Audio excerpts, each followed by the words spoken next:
Now, say my name. The Rolling Bad Podcast. You're goddamn right.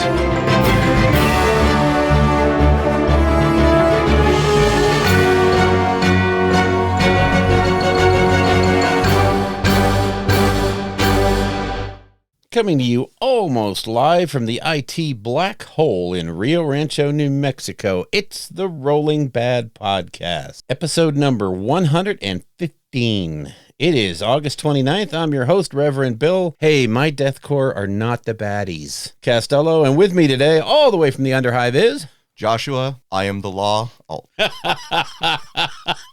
I think you're taking and mixing your job and hobby a little. And we will get to why he is the law here shortly. Oh, yeah. Gonna be fun. Oh, yeah. You're jazz, and I like that. That's all. So we have a packed show today. I mean, this is crazy. I was completely unprepared, and the reason I said we're coming from the IT black hole is I had quite the day Friday, and I really want to forget Friday existed at all, but one of the things that happened was my computer took a complete dump, and man, that hurt. You know, thank God for the Apple Time Machine, because I would have lost everything since the drive died. Oh, Lord. Yeah, and it's on an iMac, so changing it out is so easy. Yeah, it's not. Although I do have to do it because I went and bought a new computer Friday and found a really good Mediterranean restaurant, too. So that was weird, but little aside there.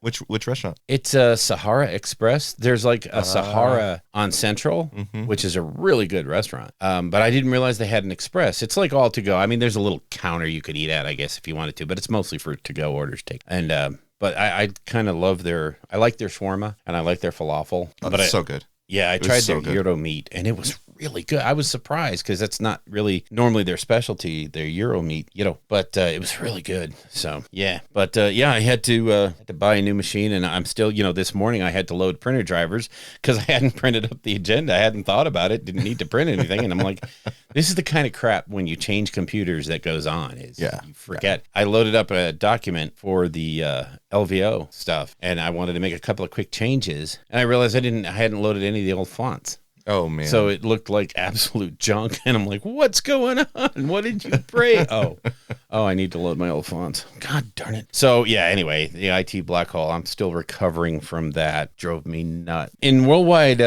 gaming news, so if you follow the Star Wars universe, you got the bad news in the last couple of weeks that, well, I don't know if it's bad, but basically Asmodee / AMG, Atomic Mass Games, which used to be Fantasy Flight. I mean, Fantasy Flight still exists, but all the Star Wars properties went over to AMG, and they're basically dropping Armada. Star Wars Armada is no longer supported. So in one respect, that's kind of bad because that means no new models. But in my opinion, they have been doing power creep in the models for that game for so long that it's almost hard to play on the table. The last few models that have come out have been so big and such a presence on the table that it kind of dwarfs everything else. And I don't know if you know, but they made that like 3-foot long Star Destroyer. Oh my God. Oh yeah. I bought that. It's your side. That one ship is all your side. And in fact, you have to actually play larger than normal games because it's pointed so high. But it's literally, I mean, it is the board. You're going to move just across the board and that's it. You're not going to do any weird maneuvering with that ship. So. And it's the whole game system's been going that route. So it's probably good to let it go. Because, I mean, Legion is still, when you look at tournaments and stuff, Legion still has a very active presence. They always fill up their tournaments. X-Wing, Star Wars X-Wing 2.0 now, it always sells out. Whereas Armada, I don't think ever. I never saw a lot of people playing Armada. I mean, there was events. It's gone. Oh, well. Gone the way of games like Battlefleet Gothic and all those where they're just not holding on to them anymore. Yeah. Okay. I have to believe it was a loss leader in sales because there was just the core group and just not generating enough revenue. So get rid of it. Does that mean they're going to completely discontinue the sales of the range too? No, they said they were going to continue to build and make what already exists, but they have nothing in the pipeline. There is no new development going on. Okay. So I think they're going to sell out what they have and then take a look at if there's demand, maybe make some more. But I can see where it's probably a loss leader that they need. And it gives more people to fixate on Legion and X-Wing, which really are,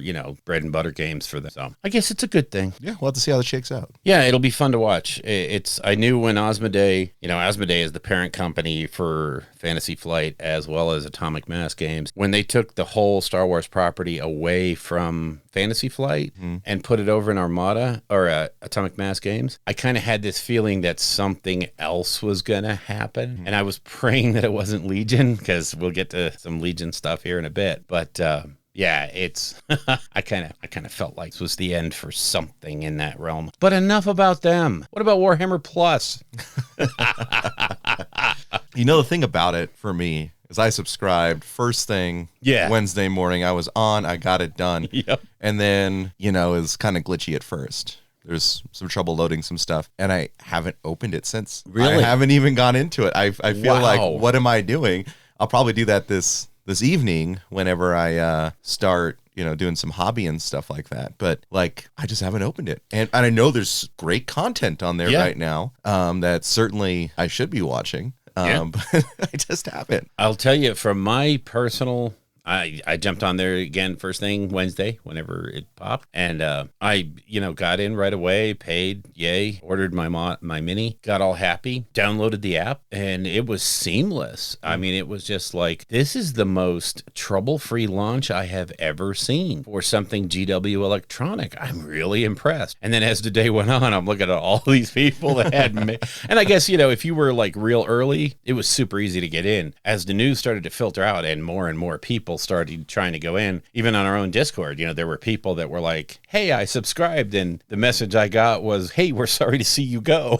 He's like, wait a minute, I just threw money at you.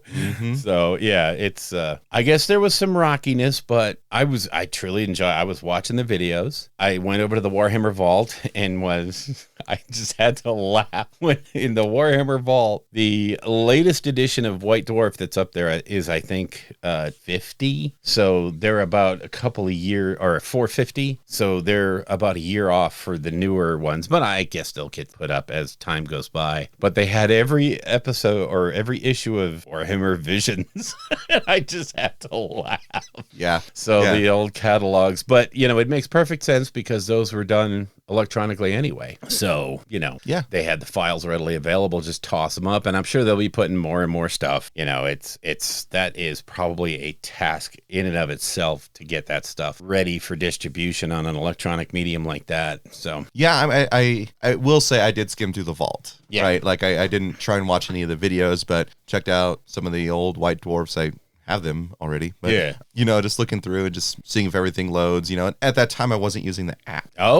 So I was actually just logged in on the website because I totally spaced. Yeah, Josh, there's an app. It wasn't until I think yesterday that I was like, oh yeah. Is there an app for the Vault? Warhammer TV. I don't know if it has the Vault in there. It doesn't. I was going to say the TV just has the other stuff. That's why I was trying to load the videos. And I was like, it's not loading. And it's like, okay, but let's go check out the Vault, skim through, that's good. And then, I think it was, yesterday I downloaded the Warhammer TV app. I was like, oh yeah, maybe I could have watched something if I did. I watched the masterclass videos with what's her name, Louise, and I was her thing on wet blending is kind of topical on the, but it's a good intro to the process of how to really start getting into wet blending. It's a really good introduction. She uses a 32 mil base just to show you, base coat it with your colors, and then blend over at the top of that, make sure your stuff's really thin. She goes through it really, really well. And then what kills me is she's like, here's the basic concepts of how to do this. Oh,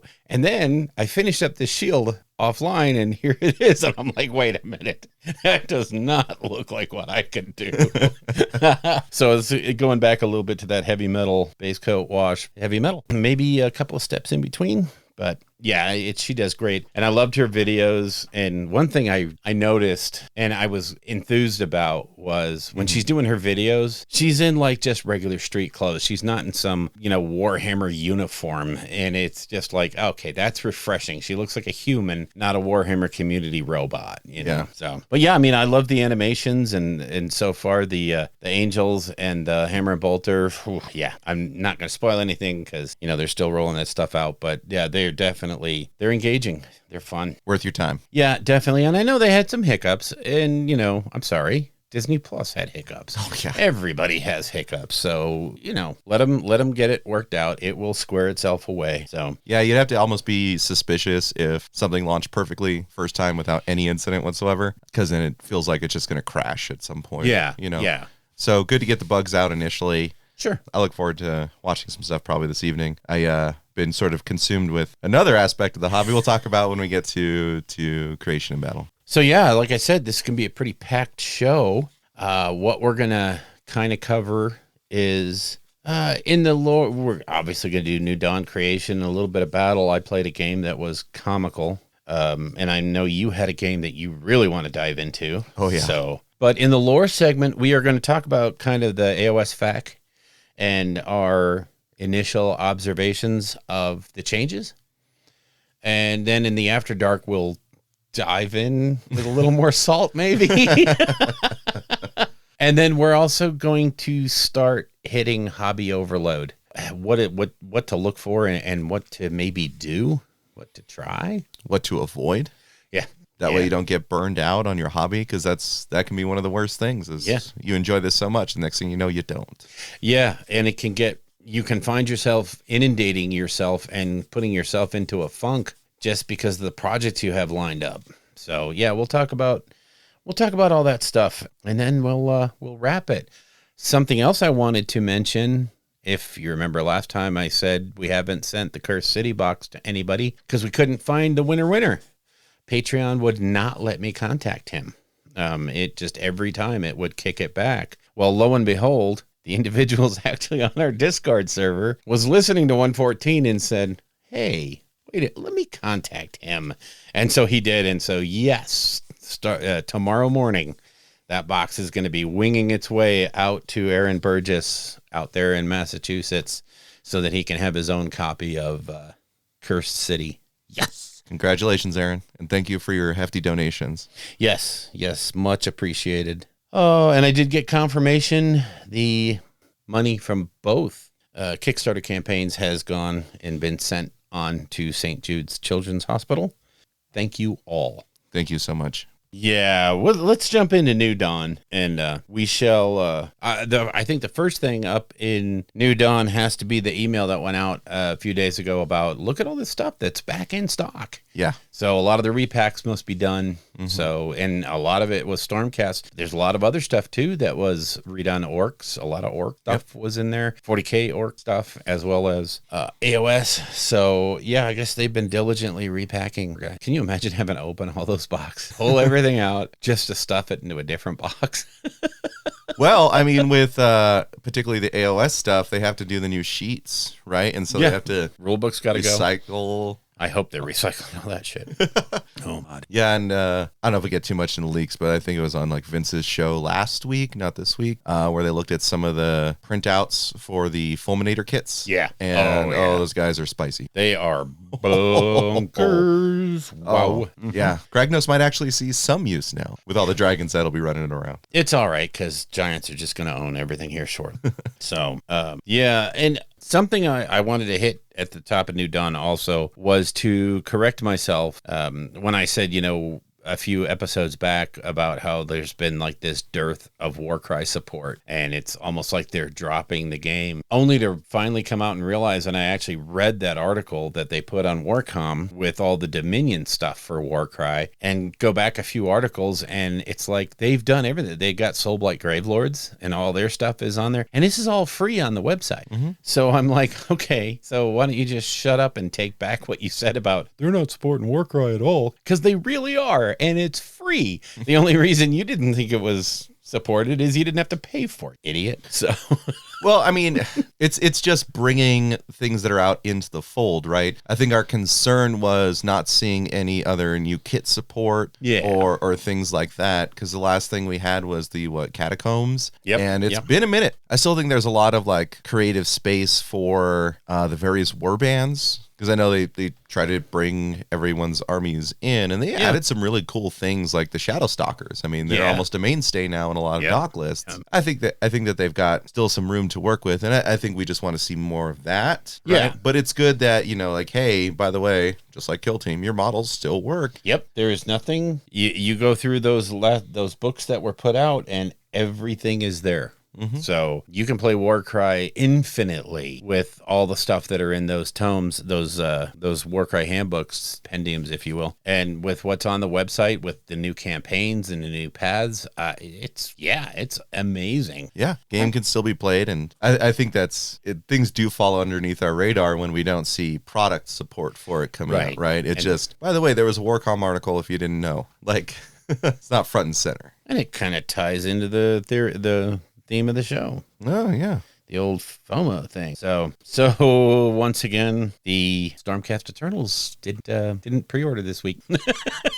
yeah, that really nice little blurb in an article they put out, which was pandemic. Like, okay, whoopsie, we get it, guys. There is a pandemic going on. Yeah, it's probably just hopefully it just has to deal with the printed material. I'm sure they probably got all their... Actually, we do know that they already have their boxes out and stuff like that, because folks on Instagram were posting like, hey guys, I got a dragon and I'm going to paint it. You know? Like, not that we did, but, you know, there's definitely some content producers who have received these items. So we do know that they've already got the sprues. They've got the boxes. Sounds like it's book issues more than anything else. Most likely, yeah. And particularly, like, you know, with the whole, hey guys, all these things are back in stock now, is sort of like, hopefully that's the... By the way, it should be coming. And, you know, as we're recording this, I think we have just shy of an hour before we might see what the pre-orders are, and knock on wood, and finally see what it is. We will definitely have a breaking news segment. Yeah.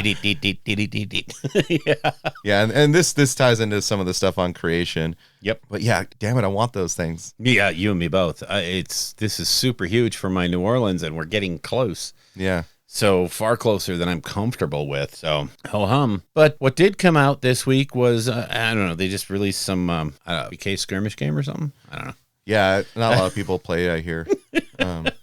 Kill Team, Octarius. Wow. What an amazing box. I raise your circle with my pentagon. Okay. Now, is it a pentagon, or do you refer it to red? Or is it blue versus white versus circle versus square versus triangle versus black? Like, can I go a red pentagon? Okay, if you're not know what Kill Team has come out, the Octarius book, as well as all of the ancillary stuff. So if you don't want to buy the box, you can basically buy the new Kill Team by just buying the components that you need. And of course, dice came out, and well, cards important to it. But the baseline mechanic in the game for movement and measuring everything has gone away from inches to this movement tool that they have, which is labeled in two different ways. There's circle, star, pentagram, triangle. But there's also colors that correspond to each of those. So I think they got away from inches to, make things easier, more difficult.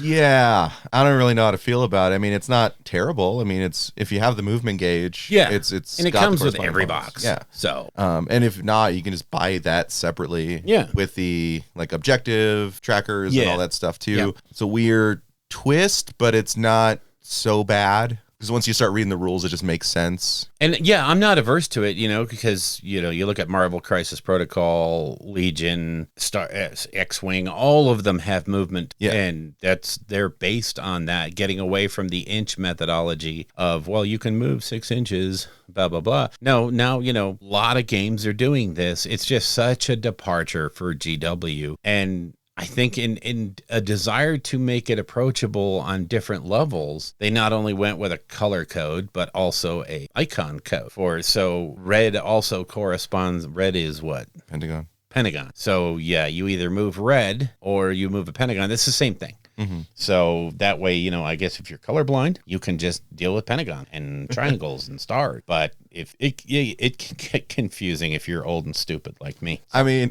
one of the things that I was thinking about the colorblind issue, right? And if you only refer to the things in the colors, like poor people out there. I know. Like if If anyone listening to us does battle reports, I don't know who does, like, please refer to them by the shapes. Yeah. Just so it's fair for everyone. For everyone, yes. 'Cause I'd hate to see someone who's like red-green colorblind and just be like, no, that's not red. Yeah. It's like, no, Pentagon. Sorry, man. Pentagon. Yeah, no, move a Pentagon, please. Yeah. Oh, okay, I can do that. Yeah, that'll be easy. So much easier. For me, so I didn't pre-order it. I got it in store. Right. And, well, much to my chagrin, when I opened up the box, some things were damaged. There was 2 of the scenery pieces that essentially just broken from the sprue on some connections. They were pretty clean, so it's not too bad. The one that's got me kind of miffed is the commando knob on the right side of his vest, where he's got the 2 latches that would connect to the other side, just smashed. Yeah, it's such a weird place to have damage. Yeah, I'm just flabbergasted by it, so I'm gonna have to contact, GW customer service, and then they'll send you a whole new box of it. A whole new box. And I would laugh if they sent you a whole new Octarius box. How many months? Probably 6 months from now. Sure. I'll get a commando knob that's not damaged. Yeah. Not that might not be released in the next month or 2. No. Thanks, guys. I think it's funny. But up for pre-order yesterday, I think the big highlight, there were some Black Library books. There's another crime novel out, I think. Is it crime or horror? I don't remember. But they did release or pre-sell the Art of Age of Sigmar / fantasy book, which I really love those art books that they do. Yeah. Just a compilation of all the different super evocative artwork pieces. So, yeah, I just had to jump in on that. And also Underworld's Arena Mortis came out. So that's big. And I jumped on that. So yeah, it was kind of an interesting, weird. You can kind of see how this was not the release schedule that they really wanted to go with. Yeah. But it's what they're forced into doing just because of shipping delays. And, it's not their worldwide. Try to buy memory for a new computer. We'll understand. It's not a happy time right now. No, not at all. And I'm sorry to double back on this, but you mentioned the artwork in the new Kill Team, like core rulebook and everything. Yes. They have like that sort of pulp comic looking artwork from the artist who did the Cursed City stuff. Yes. It is amazing. It is just gorgeous to look at. Like when I was flipping through it and I ran into those, like I just stopped reading and just like looked over those pictures for a while. They're just amazing art. Art. I love how they don't try to stick to just one schema for the art. They let the artists just go crazy and have fun. And it just gives you such a wide variety in every book that someone is going to find something they really like. Oh, yeah. So, yeah, it's... Well, the small skirmish combat of Kill Team, kind of like Necromunda, is... I think it lends itself to more of that kind of aesthetic. Like, this isn't like grand, glorious combat. Yeah. This is the nitty-gritty. This is what's happening in the background, just trying to get basic shit done. Yeah. This is life in 40K. Yeah. And it can suck. Yeah, it really can. So that's about it for New Dawn, except when we do our breaking news segment, right? Yeah, I think so. All right, let's take a quick break, and we'll come back with some creationist stuff. We interrupt this program to annoy you and make things generally irritating. Okay, and in the breaking news department, the pre-orders for next Saturday, that would be what, the 4th? Yes. I don't know. It's some date in September. And the Stormcast Eternals are not there. No. However, the title of the article is Green is Good. So what do you think So that Auric means? War Clans, right? Yeah. No. No. Oh, damn. No. Sorry. Okay. But it is 40K Orcs Codex. Sort of anticlimactic because they came out with a Beast Snaggle box. You have one and I have one. But not everyone has. But not everybody has one. So everyone will be able to get the Orc Codex. But there's also a Combat Patrol that's, it's Dead Killy. Yeah. 24 out of 25 brand new models. Yeah. I am so stoked. It's a brand new set of boys. The first new appearance of the long-awaited new boys kit. Really good poses. They're real orcs. They're not beast nagas. They're the big hulking orcs that you've come to expect. And they got their choppas, shootas, rocket launches, you name it. They look like a really good mix. You got the new mega armored war boss, gunner, and 3 Dead Killy Defcoptas. The new Defcoptas are out, and honestly, it still looks like those blades are going to get snagged off by everything under the sun. Oh, yeah. It's plastic now, though, so it's going to snap easier. Yeah. Instead of just bending. So. But hey, plastic orcs, for things that weren't plastic before. I mean, those Def Coptas, man, were just the worst because they're also like, because they were like mostly pewter before, right? Yeah. Oh, yeah. Yeah, like good luck trying to keep those things standing up. They'd bend and fall over all the time and just, oh, God. But I mean, they look great. I do. I love mine. I just love them. Beast So Snagaboys coming out. The Beast Boss on foot coming out. Zodgrod Wartsnaga is going to be on his own. Yep. And then you're going to get the Squighog Boys. Battle Wagon repack, I'm guessing. That looks like a repack. Yeah, it's going to be the Battle Wagon with the roller and all the trimmings, it looks like. Yeah. So no more of this having to go on eBay and buy the roller sprue. Yeah.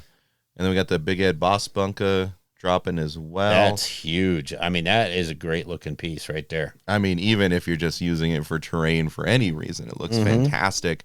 I mean, with the Kill Team Octarius being sort of like an orc shanty town looking type of thing. Yep. If you've got your mech workshop, if you've got your speed freaks where you had a whole bunch of scrap piles, I mean, you've got orc terrain for days. It's going to be awesome. I don't like that they're not releasing the Beast Boss on Squigosaur. I don't like that I don't see the Hunter or Killer rigs. Yeah. Those were probably the models I was most excited for. Mm-hmm. Yeah. And to not see him here, who knows? Maybe they'll replace Stormcast next week with, we have to more have of these. Yeah. something else to take Stormcast place. Yeah. Depressing, no Stormcast, no Cruel Boys, no skewers, nothing for AOS. Yeah, I guess we have to just chalk it up to the worldwide shipping. Oh, well. Oh, Apparently it doesn't affect the orcs, but the orcs probably just believed it wouldn't. Yeah, they believed they were on the shelves already, and boom, there they go. There you go. It's good to be an orc. Oh, man. I mean, I do love orcs, but we did not want to see this. Yeah, I thought kind of sure that this would be the week that I wonder if it's going to go the way of the Sylvaneth, where it's just so delayed, it's ridiculous. Possibly. I don't know. Maybe they're the model of the month. Boys will be models of the month this next. Yeah, could be. Which would be great because I think they're going to start doing painting challenges for model of the month down at the Warhammer stores. Sure. If it's orcs, I'm in. Hey, yeah, come on. It does put GW in this weird position, though, of you got the repacks for the hunters, you got the repacks for the fulminators and some other kits, which are going to have the new War Scrolls. It's going to put them in that really weird spot of the book's not out, but all these new War Scrolls are out. What becomes official? True. So, true. I know the Vanguard Hunter box has the new War Scroll in it, and that's what I'm using because it's the latest edition, which is, I thought, what you were supposed to use. But then it also says you have to use the stuff from from the Battle Tome right there in the General's Handbook. So, what's the ruling, guys? Yeah, and do the War Scrolls that are on the instructions, do they have all their abilities listed too? Yeah, they have the full War Scroll, so you'd be playing with the new abilities without the overarching. This is okay. Let's get messy. I don't know if they would make like an app where you could have the Battle Tome in it. It would alleviate all this problem. Oh wait, oh yeah. Why would they do that? Yeah. Okay. Anyway, so moving on.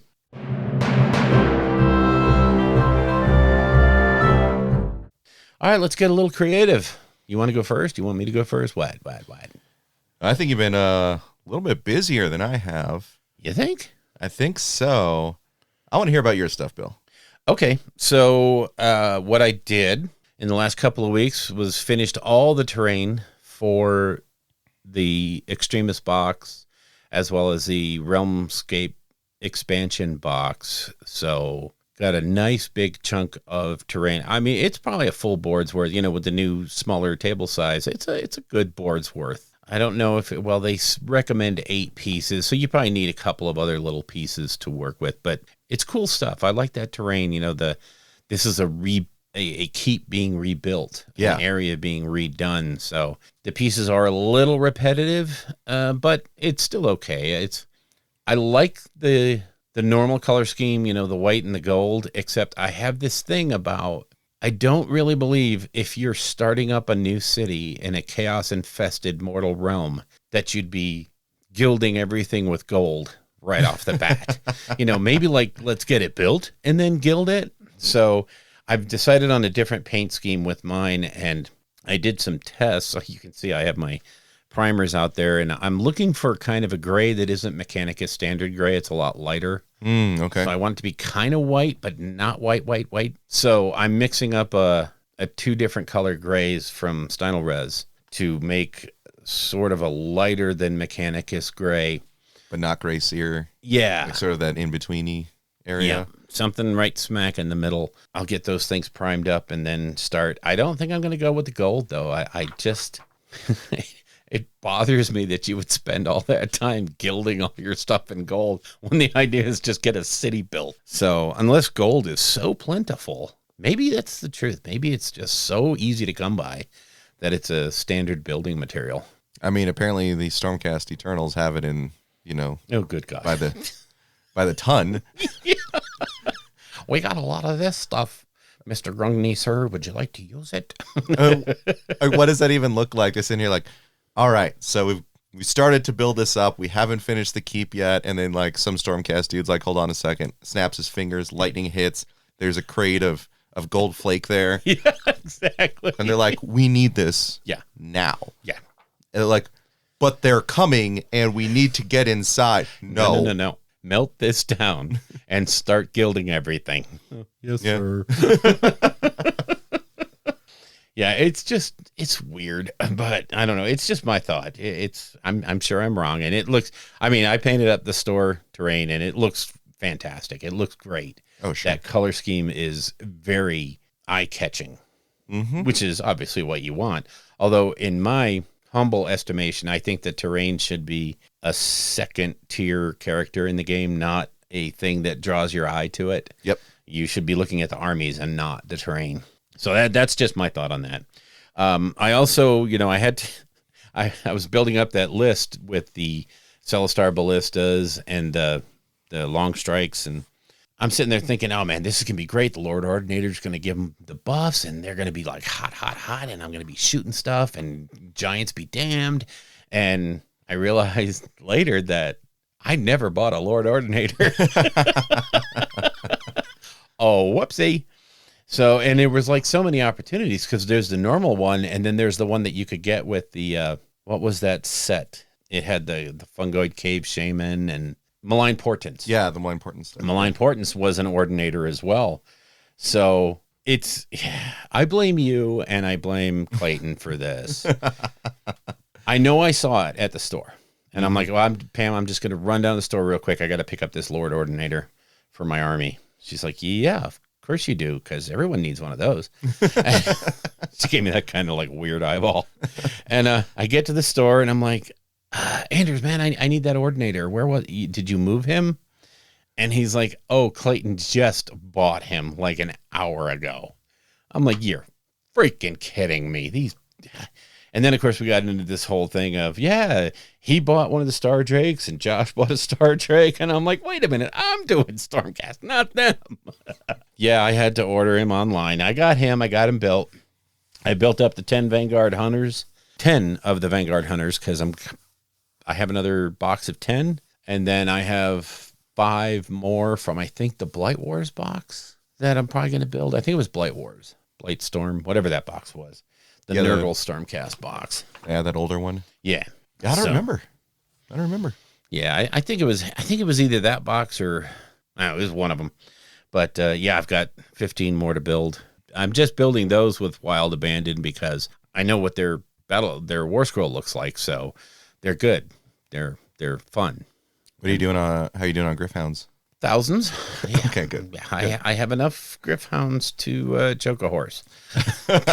Seems like they come out with every box. So yeah, it's great because that warning cry ability they got, I think, has a longer range than it did before. Yes, it does. And it does. That could be real good if someone's not too careful about it. Oh, look, I popped up my Nagash over here. Well, let's try and get some shots. I love the changes they're making to Stormcast to make them a lot more like you read about in the lore.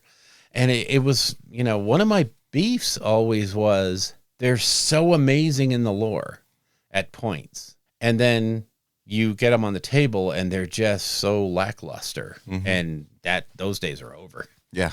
Yeah.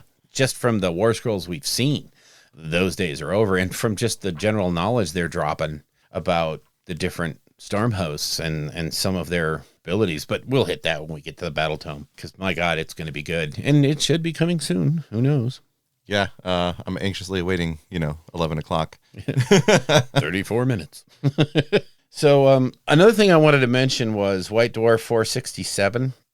In their paint splatters, and I know they've been doing this lately, and I haven't called it out, but in their paint splatter articles, they're finally understanding that the average Joe can actually mix paints together. Wait, what? Yeah, no, we can. You can take like a drop out of this bottle and a drop out of that bottle and stir them together to make a different color. And they're actually giving the formulas that they used. And they've been doing this for the last few issues. It's not like, ooh, breaking news. But they're finally understanding that we can, if you give us what you used, we can approximate that. And we don't just have to use paint out of the bottle. We can mix. Thank you, GW, for realizing that. The other thing in White Dwarf 467, if you play Age of Sigmar, buy this. If no other White Dwarf, buy this copy, because there's a AOS pullout, a nice little cardboard quick reference sheet in the issue that shows all of the heroic actions. It shows all the spells, everything from the basic game is in here, and it's super handy to have as a reference during the game. Really nice. Yeah, because anyone who's played at least one game knows there's so much to remember and do, and as good as I am at memorizing stuff, like I'm missing stuff all the time. This quick reference, it's been super helpful. Yeah, it's really good. We'll get to it when we get to battle, but I actually bought a second copy of this White Dwarf because I didn't pull the pullout out before I left. And yeah, anyway, that's what I did. That's my hobby. What do you got? As folks on the Discord have seen, I started working up on this sort of labor of love I've been just thinking about for the last couple of years, Ogre Cast, or as some of the other folks have called it, Thick Cast, or Ogre Sigma Tribes, and there was one other one, Ogre Mar Tribes, where essentially what I'm doing is, because I already talked about how I want to have my leading ladies, as many of my leaders as I can to have female. And I was like, well, what I'm going to do for the rest of them, and I've had my gripes about how Stormcast looks generally, but I had always joked down at the shop about making Ogres into Stormcast, right? And having them be redeemed Ogres essentially is what they would be, and the little narrative hook and joke on there is that they're hungry for justice in the mortal realms. God. Oh, God. Okay. And, I think it's going to be really fun when I can make some Annihilators once the new kits drop. Oh, Jesus. Because the jokes about just these fat dudes just hitting the ground. Now we get impact hits. Yeah, exactly.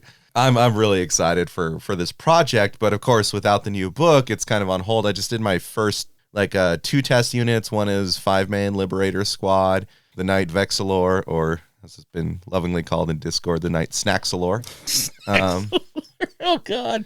And so essentially it's, the basic Ogre kits, right? The Gluttons, but then I take the pieces from the sprues that I had for the other Stormcast and just glue them on, just haphazardly. Do you have any of the Stormcast upgrade sprue kits, the upgrade kits? I don't have any of the upgrade kits yet. That's going to be next on my list. But again, I need to see what's coming out so that way I can make sure I get the right stuff. I have a bunch of I got a BCR kit, and I was using that to kit bash Iron Guts. So I still have a bunch of the riders for the Mournfang that aren't on Mournfang. Yeah. So I'm looking forward to putting those on dragons. Particularly, I want to model one dragon that's trying to claw across the ground because this fatty's on top of him. Oh, it's just going to be such a fun long-term hobby project for me. Again, I just did my first full test model. I think completed it earlier this week. Nice. And it comes out. It's coming out pretty well. I'm keeping all the same sort of color schema that I had before. How do I incorporate the pinks? Well, I'm doing it for the pants, right? All of these, what would be the Stormcast armor itself, goes into that bluish silver and bluish white, to make sure that it still fits with my Band of the Hawk color scheme. Yeah. And it's starting to come together. Nice. I'm having a lot of fun with that. This will parlay into battle really well. I started building a Necromunda team. I went with the Palanite Enforcers, hence my tagline at the beginning. So I got a box of Enforcers. I have a box of Subjugators coming in. I was able to snag Scrutinator Servalin from Forge World. Nice. She was out of stock like all week, and then Dave down at the shop was like, "Hey, check it real quick," and I pulled it up. There she was. Just take my money. Yeah. And then I've got Ambots coming in too. Nice. So sounds like I've kind of gone all in on something, right? Yes, a little. Hey, that's awesome.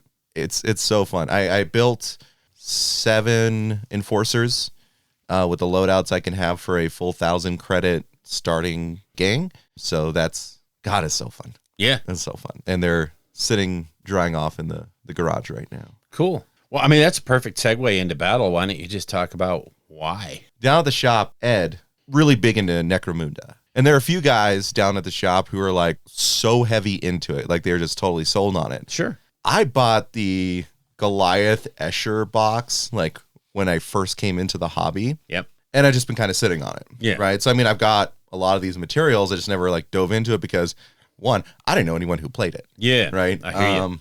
Like, why am I going to put this stuff together and figure it out if it's just not going to be done? Then found out that like Max and Dave and Cody at the shop are all heavy into it. And I was like, well, that's kind of cool. And I always wanted to try it out. But then Ed comes in and he's like, I'm going to be running a league or a campaign starting in November. I was like, oh, that's cool. And he's like, and I'm going down to the shop and I'm going to do a demonstration, right? Have available terrain, teams or gangs. Teach the game and do that. So I'm like, cool. So I already because I heard someone's actually going to be playing. I already started ordering the stuff. And then I played the game yesterday. Me and Corey, good friend of mine, who's down at the shop a lot, who I also play other games with outside of Warhammer. What? Yeah. Who would have thought that? He comes down to the shop too because he really wants to play. And in fact, he already started kit bashing. Like he has a bunch of different gangs because he wanted to use them for his Gene Stealer cults. Well, he can play Gene Stealer cult in Necromunda, so he started kit bashing all the different gangers into acolytes, and all the hybrids and all that. So he shows up and Ed sets up this amazing board, right? Like this has been a labor of love for him. Awesome. And it's like 3 tiers tall. He brings like 2 650 credit gangs for us to try out. I play Escher. Corey plays Goliath. And the mission was starting from round 3 to have a model within 8 inches, right? And if both teams have a model within 8 inches. Is that at the center of the board? Center of the board, okay. Yeah. Center of the board, my bad. Then you just keep going until there's not. Ooh, that sounds very Necromunda. Right? It's all about this power grab. You're trying to get the resources from this area. Nice. The game ended up going 7 rounds before Corey finally conceded. Wow. But it was back and forth. Like it did not look good for me at certain times. Because Goliath, they hit like freight trains in melee. Oh yeah. With their toughness, like I pinned them a lot of the time. Sure. But I didn't do hardly any damage, except in like certain circumstances. Took out my leader on like turn 3. Ugh. Right. And I was like, oh crap, this is going downhill already. And then he started charging the dudes in, and then I started combo charging my girls so that way they would get the +1 to hit because they got a friend there. Yeah. And the toxin just started. Once that starts kicking in, man. It can bring down the biggest Goliath. It's the balancing point for Esker. Yeah. God. Damn you, MC Esker. It's the thing for Escher is you got to wear the other guys down. You cannot survive a straight up fight. You can't just run in and say, I'm going to melee you. Mm-hmm. Yeah, that's not your thing. That's why you're wearing tissue paper armor. And yeah, but by God, you start getting the flesh wounds and the poison. Oh, man. Yeah, and the game is so dynamic. Like, it's narrative to no end. I just loved every second of it. Like I had to kind of like rush near the end because I needed to get home to make dinner for Kim. Okay. But when we were playing it, like just so many moments that were just so cool. Like the freaking scatter on a grenade is the funniest stuff. Like, so he had the one Goliath with like the twin grenade launchers. Grenade, right? yeah. Oh, and, my Lord. I mean, Goliath moved 4 inches. Like they are so slow. Yeah. Right. They have to like double move to get up these 5-inch ladders. Ladder. Yeah. Right? It's so funny.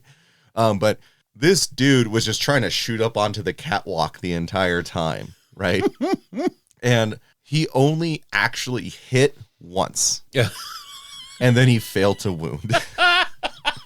But meanwhile, these grenades are going to go off because they scatter. And one of them, he just God. bounced right back into his face and pinned himself. Happens. Always happens. It was so great. God.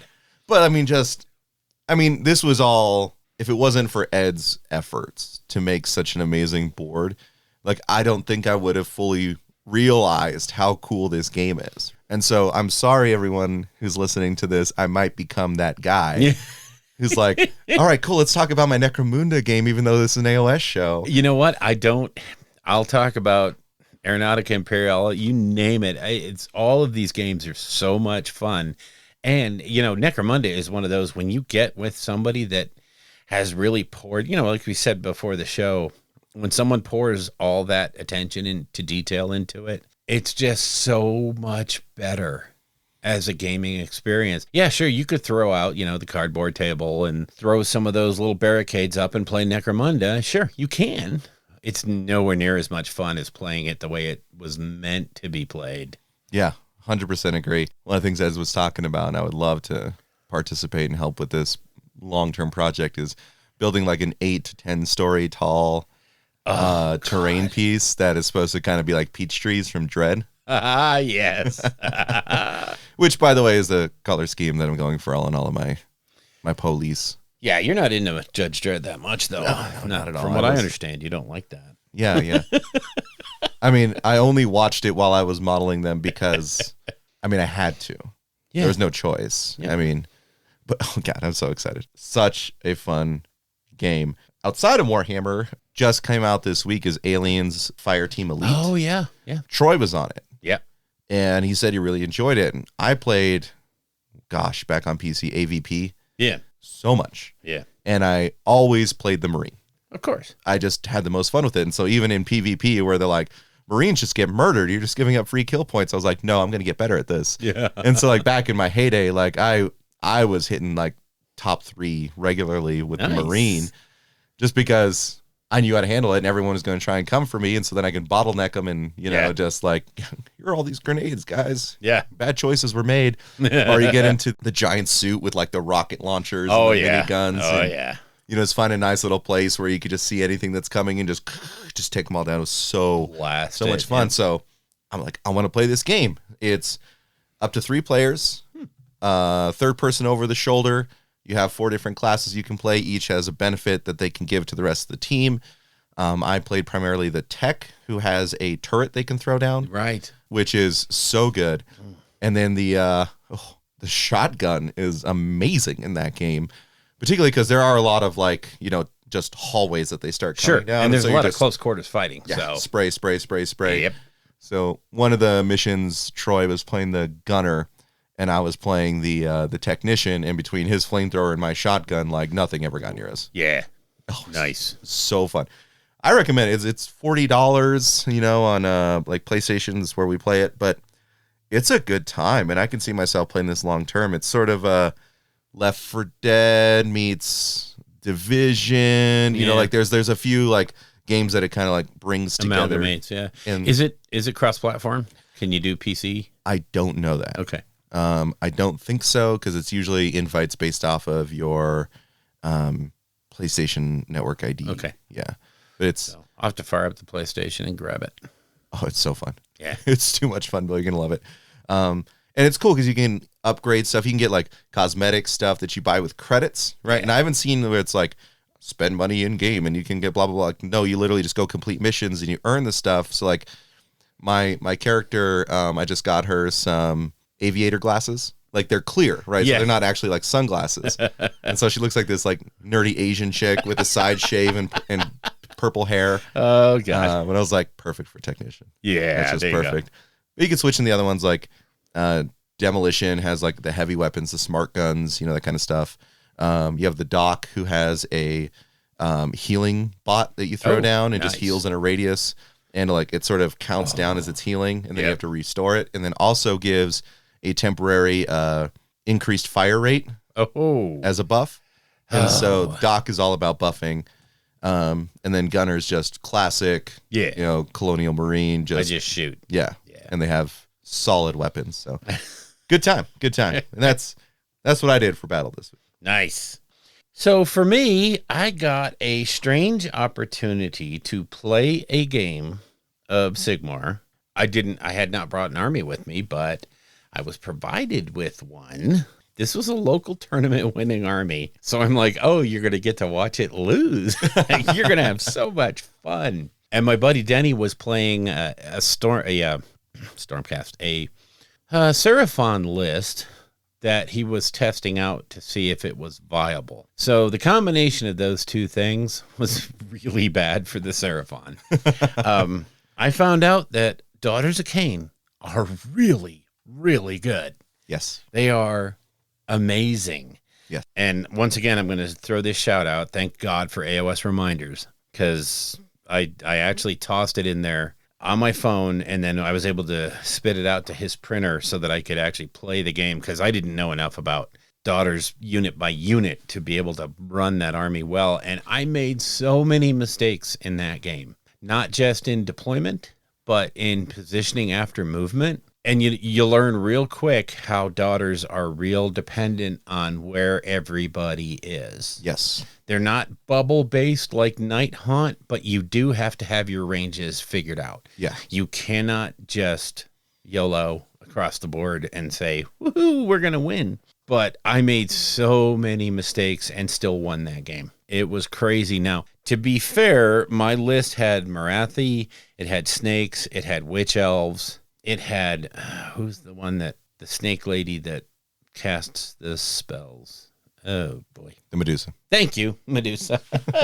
It wasn't that long ago either. Yeah, it was definitely super good time. His Seraphon list was an amalgamation. It was actually Starborn, but he was leaning heavily into lizards, which is, we were talking about this before the game. If you're going lizards, go Coalesce so that you get all the benefits. You can go Fangs, and Fangs is Starborn. It's the one he went with. Yeah. When you go Coalesce, you go the other one that just gives a +2 wounds to everybody. And isn't it just the Thunder Lizards? Yeah, he was kind of, like I said, doing that amalgamation because he wanted the spells with Croak, and he wanted the ability to just summon almost infinitely. And it was actually working out well. The problem was what he was summoning was actually just meat for the witch elves.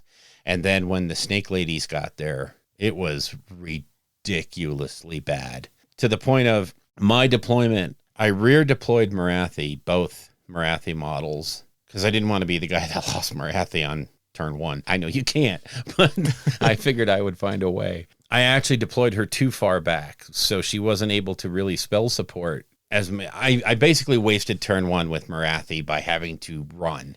I left a bunch of witch elves kind of out on their own on a flank, which he really took advantage of. But what was comical was he shot the living crap out of a unit of 20 witch elves. The remaining, I think I had 9 left when it was over, and they were able to just go in and Vegematic all of the skinks that were on that side of the board. 2 units of 20. Just they vaporized it. And I was like, oh my Lord. Once you get everybody into position and you pop Mind Razor, oh my God. Yeah. It was stunning. It was really stunning. And we figured the offset of Croak being on the table, and a funny story about Croak too, with Marathi, and knowing Marathi was at least going to be around until turn 4. It was kind of strange, the interplay, because Croak simply could not handle the amount of wounds that was able to be put out by the Marathi combo. And I have always thought Croak was really hard to handle. simply because, he could rear deploy and just basically chip damage everything that came along. You can't chip damage Daughter of Cain. They just don't care. Mm-hmm. They just did not care. So we were actually playing the Vice, which was that scenario you played where and that really, it was a storm of unfortunate events for him. Mm-hmm. From the way his list building, and, he knew this. He's just trying it. He was just playing with it. And we knew we weren't going to get more than 2 or 3 turns in because we had other things to attend to. It was crazy. The best part was the round that I did 15 wounds to Lord Croak.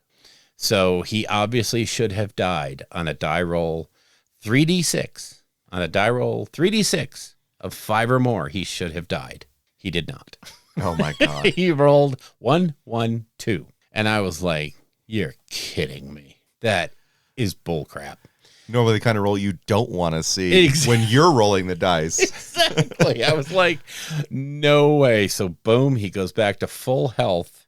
It's okay. In the very next turn, I did 4 wounds. He did, somehow or another, he did a wound to himself. I forget how he did that. Did he miscast?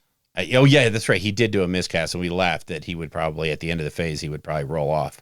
But then during that shooting phase, I did 4 or 5 wounds, and he rolled a 665. And I was like, see you later, dude.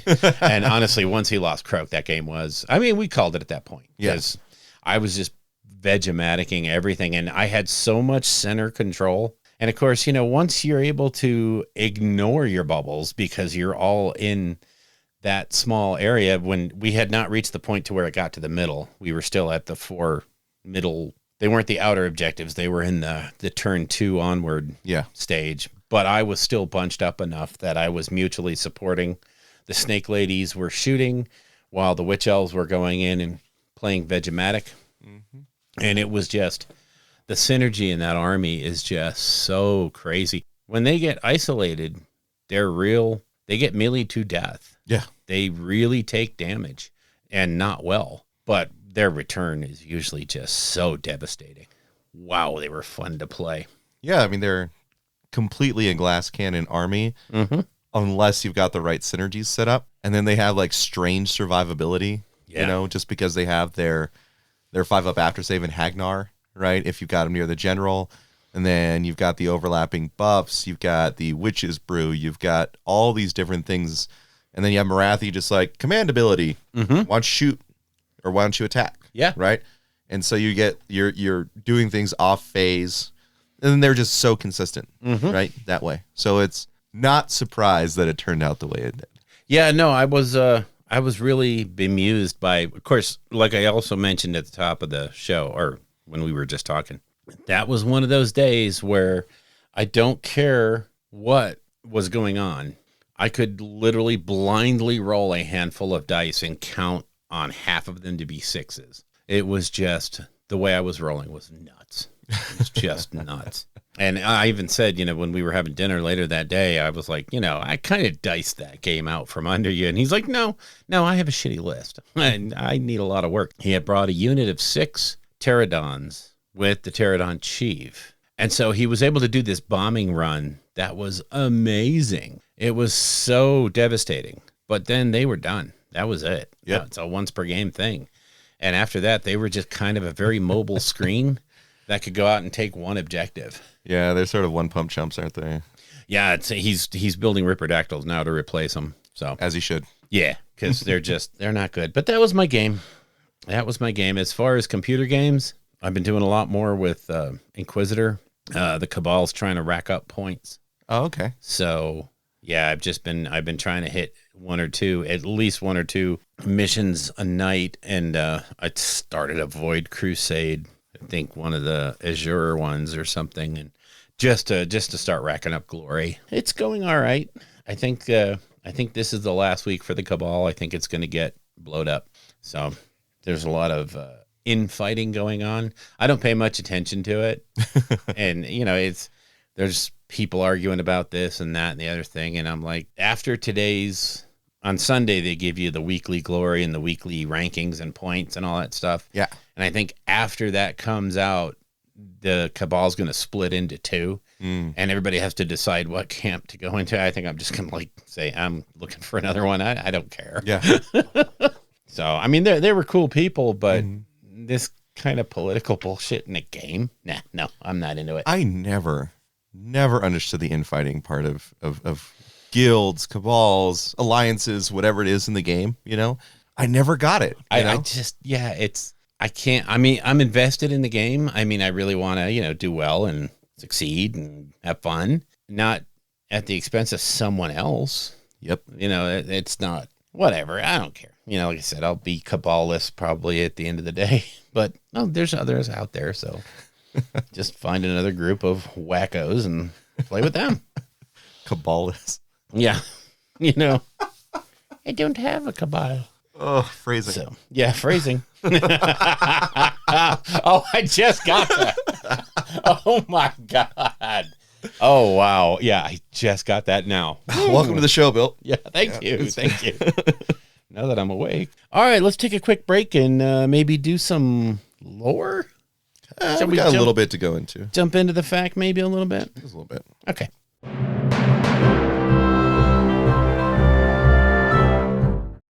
All right, let's cue up the lore segment. Oh, wait, people are listening. Damn it. Okay. So, yeah, we're going to jump into lore. And so, like we said at the top, in the lore segment, we're going to cover the fact and some early thoughts. And stay tuned to After Dark for the real thoughts. Because some of this is weird. And then we're going to jump into some hobby overload. But the fact came out, and some very interesting clarifications for the core rule book. Yeah. Let's just go to the word saves. I mean, that's probably gonna be the thing we talk about. Yeah, most, right. Let's jump into that. Start off with one clarification that if you get a free command ability, that does count against the ability to use that command ability more than once. Yes. You still cannot use a command ability more than once, even if it comes to you for free. Correct. So I think that was a given because that was rules as intended. Now it's rules as written. So yeah, I personally don't know how that was confusing to some folks. I do. Right? I do. Because the wording was, if it's a free ability, it shouldn't count against the ones that you have to count during. I can see people, dickweeds. I mean, some folks could contend that if it was given free, it doesn't count against your limitations. So yeah, no, I with the rules interacting as they do and how things are written as like how command abilities are issued and received. Right. I never once thought that free command ability meant it wasn't issued and received. I thought it was pretty cut and dried the way they worded it, but evidently there was wiggle room there, and there's a bunch of dillweeds out there who are going to go, well, actually, it's free. So free means free. It doesn't cost anything. So that means it's not actually used. Yeah. Okay. Shut up. Yeah. This is definitely the edition where all the lawyers apparently are coming out. Well, actually. All right. Let's get on to ward saves. Shave that neck beard. So ward saves. The ward saves are ward saves unless they're not. Yeah. There are what people call DPR. Damage point reduction rolls, right? Such as disgusting resilience, yeah, right. And we're at this weird place where like GW clarified that if it's not a ward save, but it's still essentially what is DPR, right? Mm-hmm. They happen separately, yes, right? Which is like so, and they stopped right there. Yeah, that's it. Well, instead of going on to clarify whether or not they count, so now you have a big argument about. Disgusting resilience is not a ward save, therefore it's in addition to any ward that they have on them. Yep. So now they have 2 saves. Yeah. Which is flying in the face of the actual rules as printed. And it's just basically led to more confusion by them simply putting a period where they did and not saying, and in addition to. Why? How can you... Go ahead. That's After Dark stuff. Yeah, I kind of get it because they're saying that the ward is preventing a point of damage coming in allocated. Yeah. Right? Whereas a DPR is once the point of damage is allocated, then the roll triggers. Right. Right. I can get it, and I can even think of it in like a fluffy sense. Like a ward is like something you have out there, right? Yeah, in front of you. Whereas if it gets through the ward and it hits you, you have something to stop that, right? Right. And as Charles pointed out, in Discord, he was like, I can have a great unclean one with, essentially 3 after saves. Like, yeah, it's ridiculous. It's not even after save. I mean, they're after saves, right? But not DPR/ward. Yeah. It's crazy. It's crazy. Simply because of the wording, and wards trigger before the wound is allocated. Whereas, these DPRs, damage point reductions, usually are worded to where it's after you take damage. So they are technically 2 different categories of wound. Yeah. So 2 different saves would apply. And yet, from reading the rules, you understand the intention is to only have ever 1 save. Correct. Hopefully they will come out and reword that, or just come flat out and say it. You can't honestly tell me that somebody wrote that down, put it through all these people at GW who were in the game design thing, and they were all like, yeah, that's crystal clear, send it out. Because I'm like, it's adding so much shit. Reddit blew up. Oh, yeah. Facebook blew up, Discord blew up. When I say blow up, everybody was like, what does this mean? Mm-hmm. What's the interpretation? And, we're just basically going now, house rules. And, all due respect to Facehammer, looks like he was right. We're going to have to start house ruling some of this stuff, because if this is the clarification, we need more. Well, what they also did to, quote, clarify, too, is that a ward save and a bodyguard pass off are at the same point. Yes. Right? It's ward save and bodyguard or either or. Yeah. And in a way, I get this. I mean, they're like going back and kind of through my memory and listening to a bunch of like talking heads on this, prior to this ruling, right? Everyone was like super clear about like, I think like Vince pushed on this a lot, like the timing of the different issues. A modification to a roll like happens after the re-roll. Like you have all these different things that can occur. And so like getting into the nitty gritty of what the timing is, right? But this is the same thing as that concept, which is the ward is before damage is allocated. Yeah. Once it's allocated, you have DPR. And DPR doesn't function like a ward, right? Because it's not just one and done. It's stack as many as you can. Right.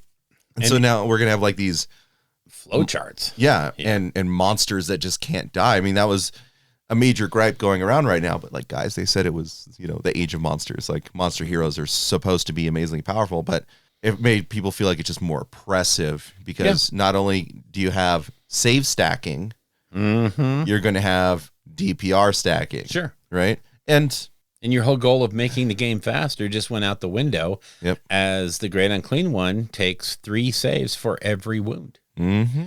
And Archeon just laughs.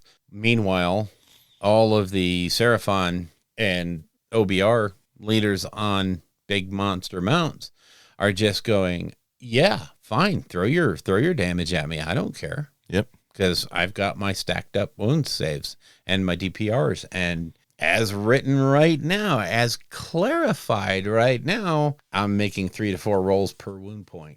Stonehorns have a DPR. Yeah.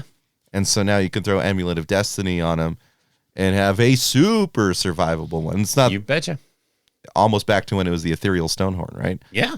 So it's strong. It makes certain monsters nigh unkillable. Yeah. It when they already sure were. does. I mean, God, I don't even know. I mean, we talked about this in the Discord a lot.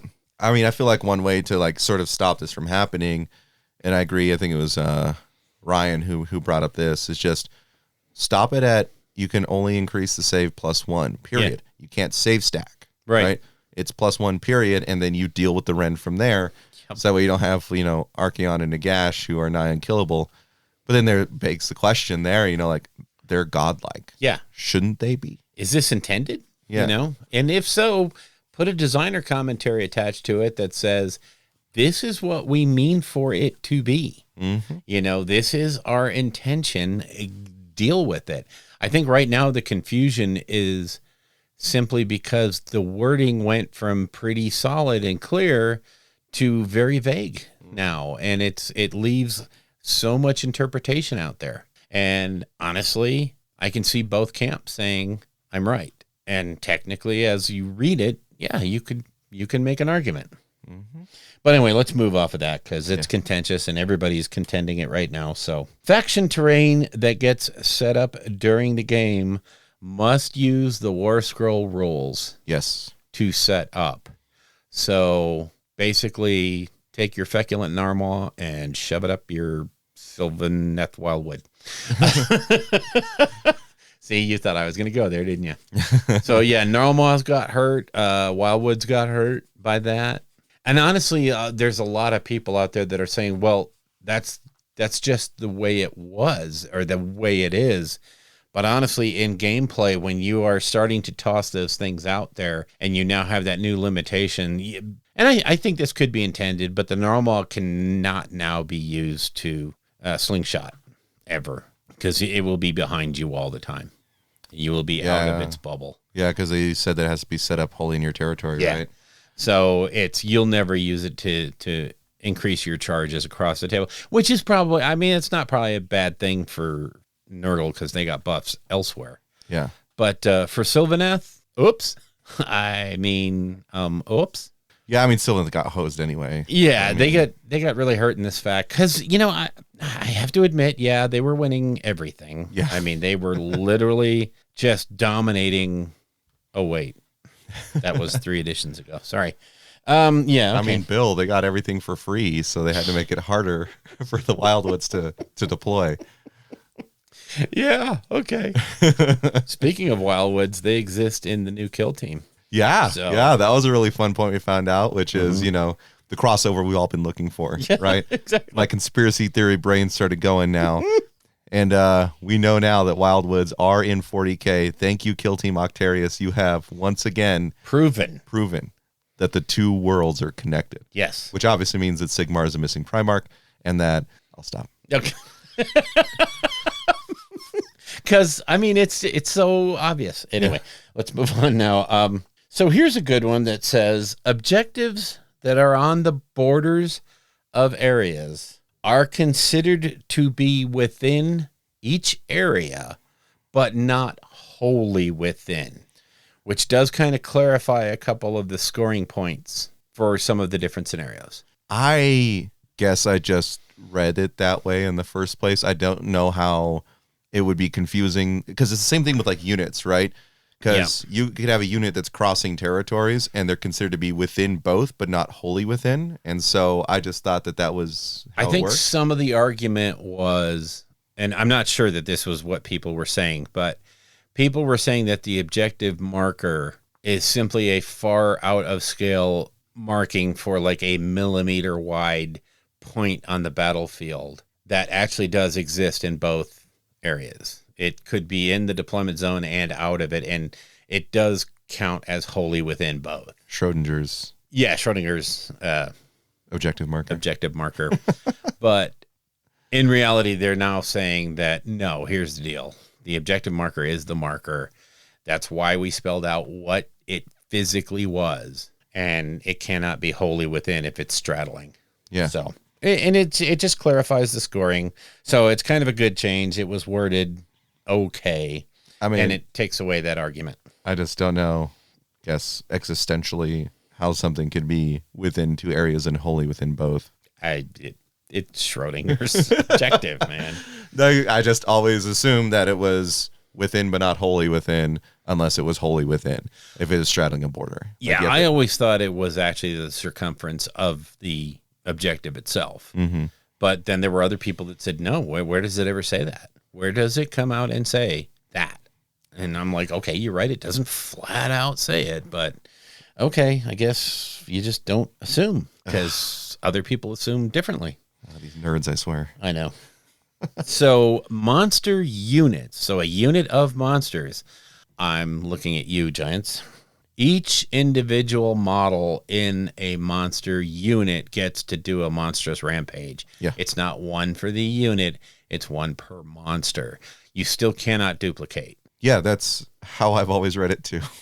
Yeah, same here. I thought it was pretty clear, but evidently there was enough vagueness that said if I do a roar with a unit a monster in a unit, I can also roar with a different monster because the unit itself didn't roar. Only the guy inside the unit roared.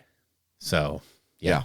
I thought it said model when it referred to a monster. I did too. I not thought a unit, right? Yeah, I thought it said so. But now they've clarified it and that just might mean that there's more monster units on the way and they wanted to knock that out before they got around. So who knows? Who knows? Here's one that I did see and I did see come up in a bat rap. Yeah. Is that a piece of terrain that has the impassable keyword maintains the impassable keyword even after it's demolished by a monster or an effect in the game. So you can't have impassable terrain that gets demolished and is now passable terrain. So it stays impassable. And I did see that come up because the guys were just looking going, well, it says it's destroyed and it's no longer, and it loses its keywords. So does that mean it's no passable? Yeah, I think it loses its faction abilities, right? Yeah. When it's destroyed. Right. And they clarify that impassable is not a faction. No, it is a terrain keyword. Yeah. So it maintains whatever terrain keywords it has that are not faction based. Yes. Which I think is important to clarify, because that was one of the things I had been wondering when it came to my Nahul's. Yeah. Right? Yes. Is that something where someone's going to try and destroy it and then just like stand on top of it? You know, because one of the things with Nahul's is that the way the rules are written currently is that the Nahul that you're teleporting to doesn't have to still be correct. Not be demolished, right? Right. It's just the entry one has to. Yes. So if they like, I'm going to smash this one by my army, and I'm like, cool, I'm here anyway. Yeah, I don't care. Yeah. But now you care. Yeah. Yep. So good clarification there. Next one up is really good. Coalition battle line unit is not okay. The question is, a coalition unit in your army that is battle line, can it be reinforced? Even though it does not have the battle line keyword in your army because it's a coalition unit or an ally, there's a lot of people that said it could still be reinforced because it is a battle line unit even in and of itself. Even though it doesn't function as battle line in your list, can it be reinforced? So they reworded it to make it absolutely no clearer. So again, we are stuck with the question of, if you have a coalition unit, can it be reinforced using one of your reinforcement points from your army list? Even though it does not have the function of battle line in your army, it is still a battle line unit and therefore capable of being reinforced. I don't know what to say. I just don't know how to read it. You know what I think very clearly fix the problem, if this is what they intend. If they intend that it is not battle line, right? That when it is included as a coalition, it loses the battle line keyword. Yes. It loses the battle line trait, whatever it's called, right? Yes. It loses it. It loses that keyword. Yeah. Which makes this entire argument go away because it's not battle line anymore. Yeah. Unless they want it to be convoluted because they're like, we're actually not sure if we want that and to this happen. Is where I think they're going is Right. they haven't made that decision yet about whether or not.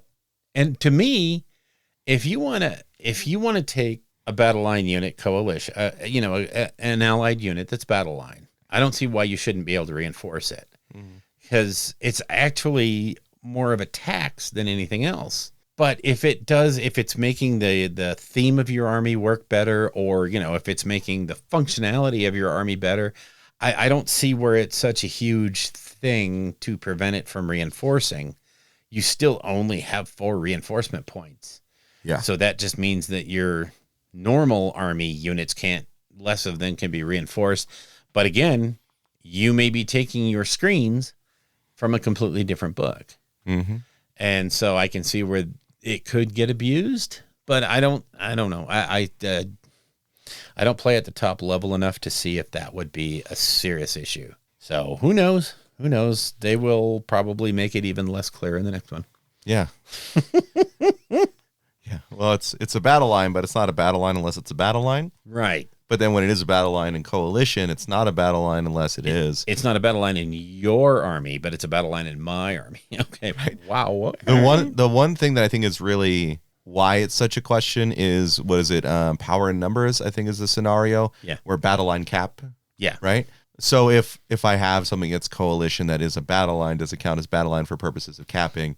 And I think that's where it's really starting to get just confusing, you know? Yeah, maybe enough of that. Yeah, enough on that. We'll move on to some of the individual facts. The Grave Lords. So Vile Transference got pretty good. Yeah. It got rewritten to be better. Because, like, it made no sense before what it was doing, because you see Vile Transfers. I think we ranted about this in the Soul Blight Grave Lords. Like, why aren't you sucking the life out of them? Right. Because all it was is just like, you can heal. You know, you roll equal to the unit or the wound characteristic of the unit. Yeah. And for every 6, you heal 1 wound. You're like, you do immortal and heal a wound. What? Okay. No. Now Vile Transference is you deal immortal. You deal immortal and heal a wound. Yeah. It makes more sense now, and it actually evokes the name of the ability. Yeah. So, which actually hitting some Gargants with that, you're going to get some average of 6-ish wounds. Yeah. You know, healed back, which is not something to scoff at. No, it's not bad at all. It becomes a really good, powerful ability, like I think it was intended to be. Yeah. Also, the zombie, they clarified adding units or adding models back to the unit, and they standardized the wording so that when you add models back to the unit, they can only go within 3 inches of an enemy unit if that unit was already within 3 inches of that enemy. So you can't use zombies now to pull in every unit on the board by just stringing them along. Yeah, and it's sort of a weird fringe case, if you ask me, because what it'd have to be is that they would have to be attacking one unit because it only procs when they kill models, right? But be so close to another unit that they could add zombies to pull them in, to bring them into it. Yeah. So it's I bet folks have probably done it. They're like, haha, I'm clever, you know, but it's rules as intended. Never really thought it would be that. Well, and it also does prevent you a little bit from, if you have a defense in depth, if the unit you're fighting has units on its flanks, it prevents you from being able to surround that unit by ignoring the other units around it. Yeah. And so, I mean, it does have it. It literally just takes this rule and applies the normal wording that we've seen throughout this new edition to the zombies, which is good. That's the way it should have been, and it was probably an oversight. No biggie. Again, read it as intended, right? Yeah. That's what it always seemed like it was supposed to do. I never thought it was. I should say this, like, zombies could probably restore a decent number depending on what unit they're attacking. Yeah. I just never thought they would, like, do enough to reach that far. You know? Be where they're adding units would be able to bring in so many other units that it would be a concern. But it was. Yeah. Obviously, it came up. So then... Cities of Sigmar, Hallowheart Wizards, it's now written specifically that they know 2 spells from the lore of Whitefire. As it should have been. Yeah, I think that's a good one. Should have been, and they just basically put it to where it was because it was very poorly worded. Yeah, and Cities is in a really solid place right now. Yeah. I think they don't really need much clarification. I don't think they're OP, but they're still strong. And Hallowheart is definitely the go-to. Yeah, I mean, it's really good. Even though, strangely enough, we've seen Phoenicium win recently. That was interesting. Yeah. But yeah, I think that's how it should be, and it's not breaking anything. It's just sort of how it should have been the whole time. Yeah, I think so. And let me see here. What do we have next? Daughters of Cain. Marathi's weapon went back to Ren 2. That was obviously just a whoopsie. Yeah, musical Ren with her, though. Like, how many times it changes? Like 4 or 5 at this point. It's just up, down, up, down, up, down. Now, hey, GW, don't touch that anymore. Well, I think Marathi needs a few tweaks here and there to make her good. But yeah, I mean, she is a little underpowered in the current meta. So let's see what we can do to bring her up to snuff, right? Yeah. Hey, let's do the same thing with Archeon. Okay, we'll get to that later. Karadran Overlords got some serious buffs here. Well, they got the nerf to the spell in a bottle that everybody said that should have been written into it, and that the person using a spell in a bottle is not a wizard, therefore should not be able to control the endless spell that they have in the bottle, and that's what they worded it into. Yeah. It's an uncontrolled spell, so it's just going to go zinging around, and both players get to move it. If it's that, I mean, 99 times out of 100, it's Warp Lightning Vortex, which doesn't go anywhere. Sure. So it's for those people who are trying to do some cutesy little things, like. Well, there were some uses for the Purple Sun or the big head with the teeth. What the hell's the name of that thing? Whatever's Gnashing Jaws. Yeah, Gnashing Jaws. Yeah. So there was some thoughts about some uses for that. And so with that being uncontrolled, it eats everyone. Yeah. So that was kind of a little dig, but I mean, the main point is the unit that has the spell in a bottle is the navigator. He's not a wizard. Yeah. So he should not be able to control. Chemist. Ether chemist. He should not be able to control it since he's not a wizard. And so they just clarified it and said, you're right. No, he's not, and he can't. But also, the big deal now is, hey, Beric Zilfin, you're a thing again. You're cool. I mean, dear God. Fly high now replaces any normal move. Period. Full stop. So no matter how you get it, be it the Beric Zilfin ability. Yeah. Or the... fly high. What is the... Not Hunters of the Heartland, the other thing that lets you do a move for free. Well, there's no. It's in the GHB.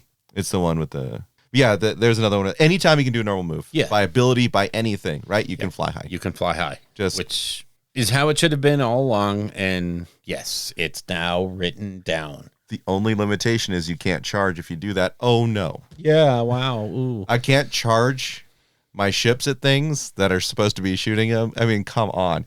So KO, I mean, good luck catching them now. They might as well be freaking wind spirits. I hear you. In the middle of the fact, we're going to take a quick break to get some food, and we'll be back with what is most likely the best change in this freaking fact, bar none. Be right back.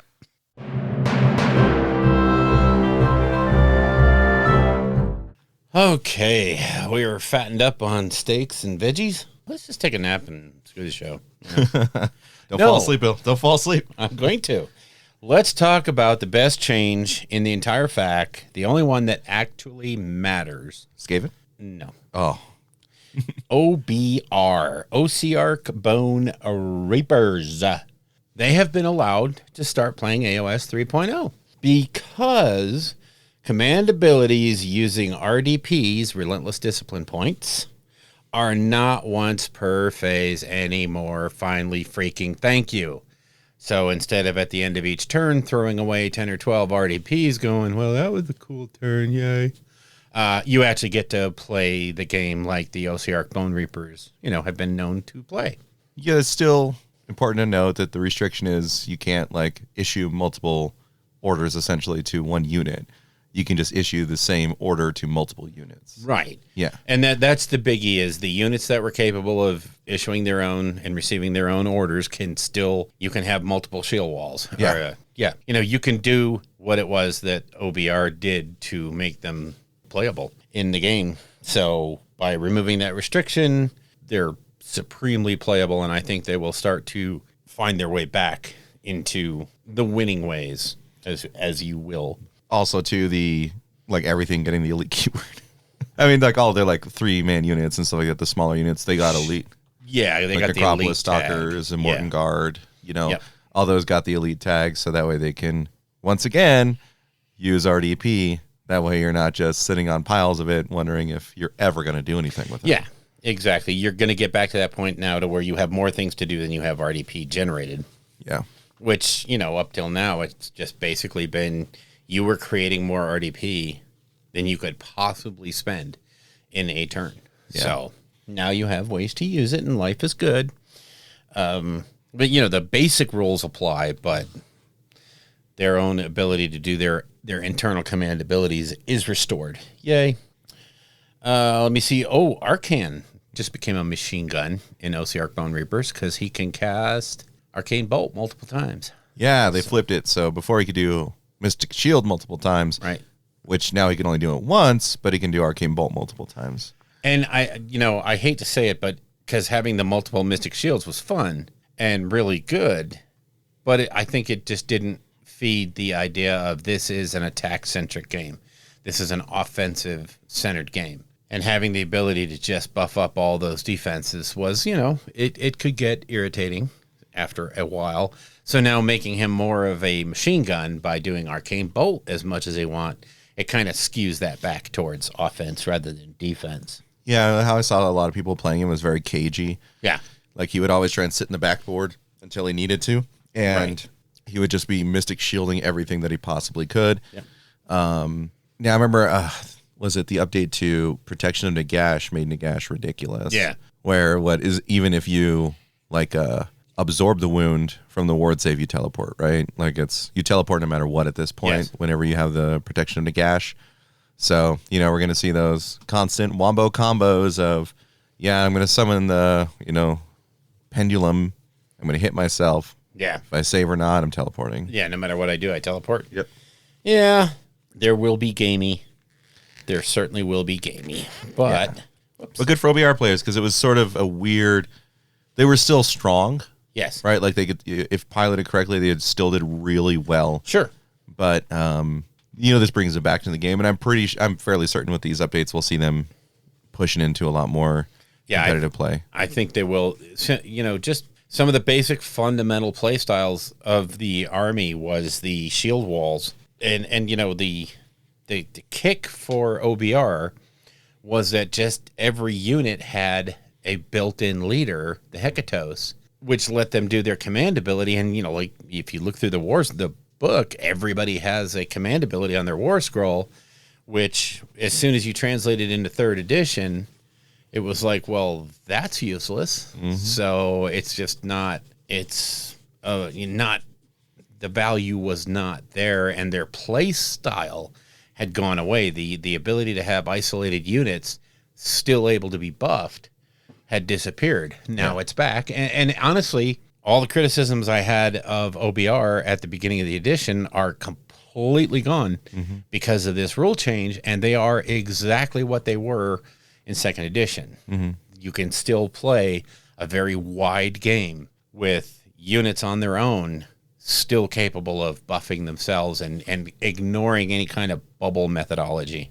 Yeah, and I think, Catacross essentially was being cut out of a lot of lists. Yeah. Because I don't have the RDP, doesn't matter about the abilities, blah, blah, blah. We might see him actually start to come back in, though. I feel like the Nagash / Archon meta for them is hitting pretty solid now. Yeah. So. I think the only nerf that they have now in 3rd edition is to the terrain piece, but that's across the board. That happened to everyone. Yeah. So it's not like, they were singled out. So they've just really gone back to the way they were, which is, like I said, the best change, and we can just ignore it all from here on out because they win and you lose, and that's it. All right. So we move on to Seraphon. Big change here. Yeah, not really. Engine's a priest now. Which is good. It is. It's really good. A buff to an army that really didn't need a buff, but it actually made sense. Yeah. Because the wording, quite simply, is that the dude running this thing is a priest of... Okay, so why doesn't he have the priest keyword? Well, now he does. Well, I think it'd be pretty handy in like a Coalesced Thunder Lizards list. Being able to either throw Curse on something or Bless is a really important one. Bless would be really super nice. Or is it Guidance, the one that gives you an extra command point? Guidance, yeah. Yeah. So like there's some play in there. That's an army that could use just a little bit. That way it can bring it sort of up towards what we're seeing with what the Starborn can do. Yeah, it makes the coalesced armies on the same playing field. Yeah. And it's not such a cut and dried decision about what to take. It has been Starborn only. Mm-hmm. But now it's 6 of one, half of the other. And again, it's just one of those things that gives you more choice. More choice is gooder. Yeah. Oh, let's talk about the guy that needed to be buffed more than anybody else. So we go to Slaves to Darkness, and we find out that, thankfully, Archeon finally gets a little defense. Yeah, the Eye of Shirian, or Eye of Ed Sheeran, as it's called in the internet, used to be, frankly, ridiculously good. Yeah. Which was just, you reroll 6s to hit against him. Mm-hmm. Just always. Always. And now they've dropped it to once per game -1 to hit rolls against him. For the entire turn. Yeah.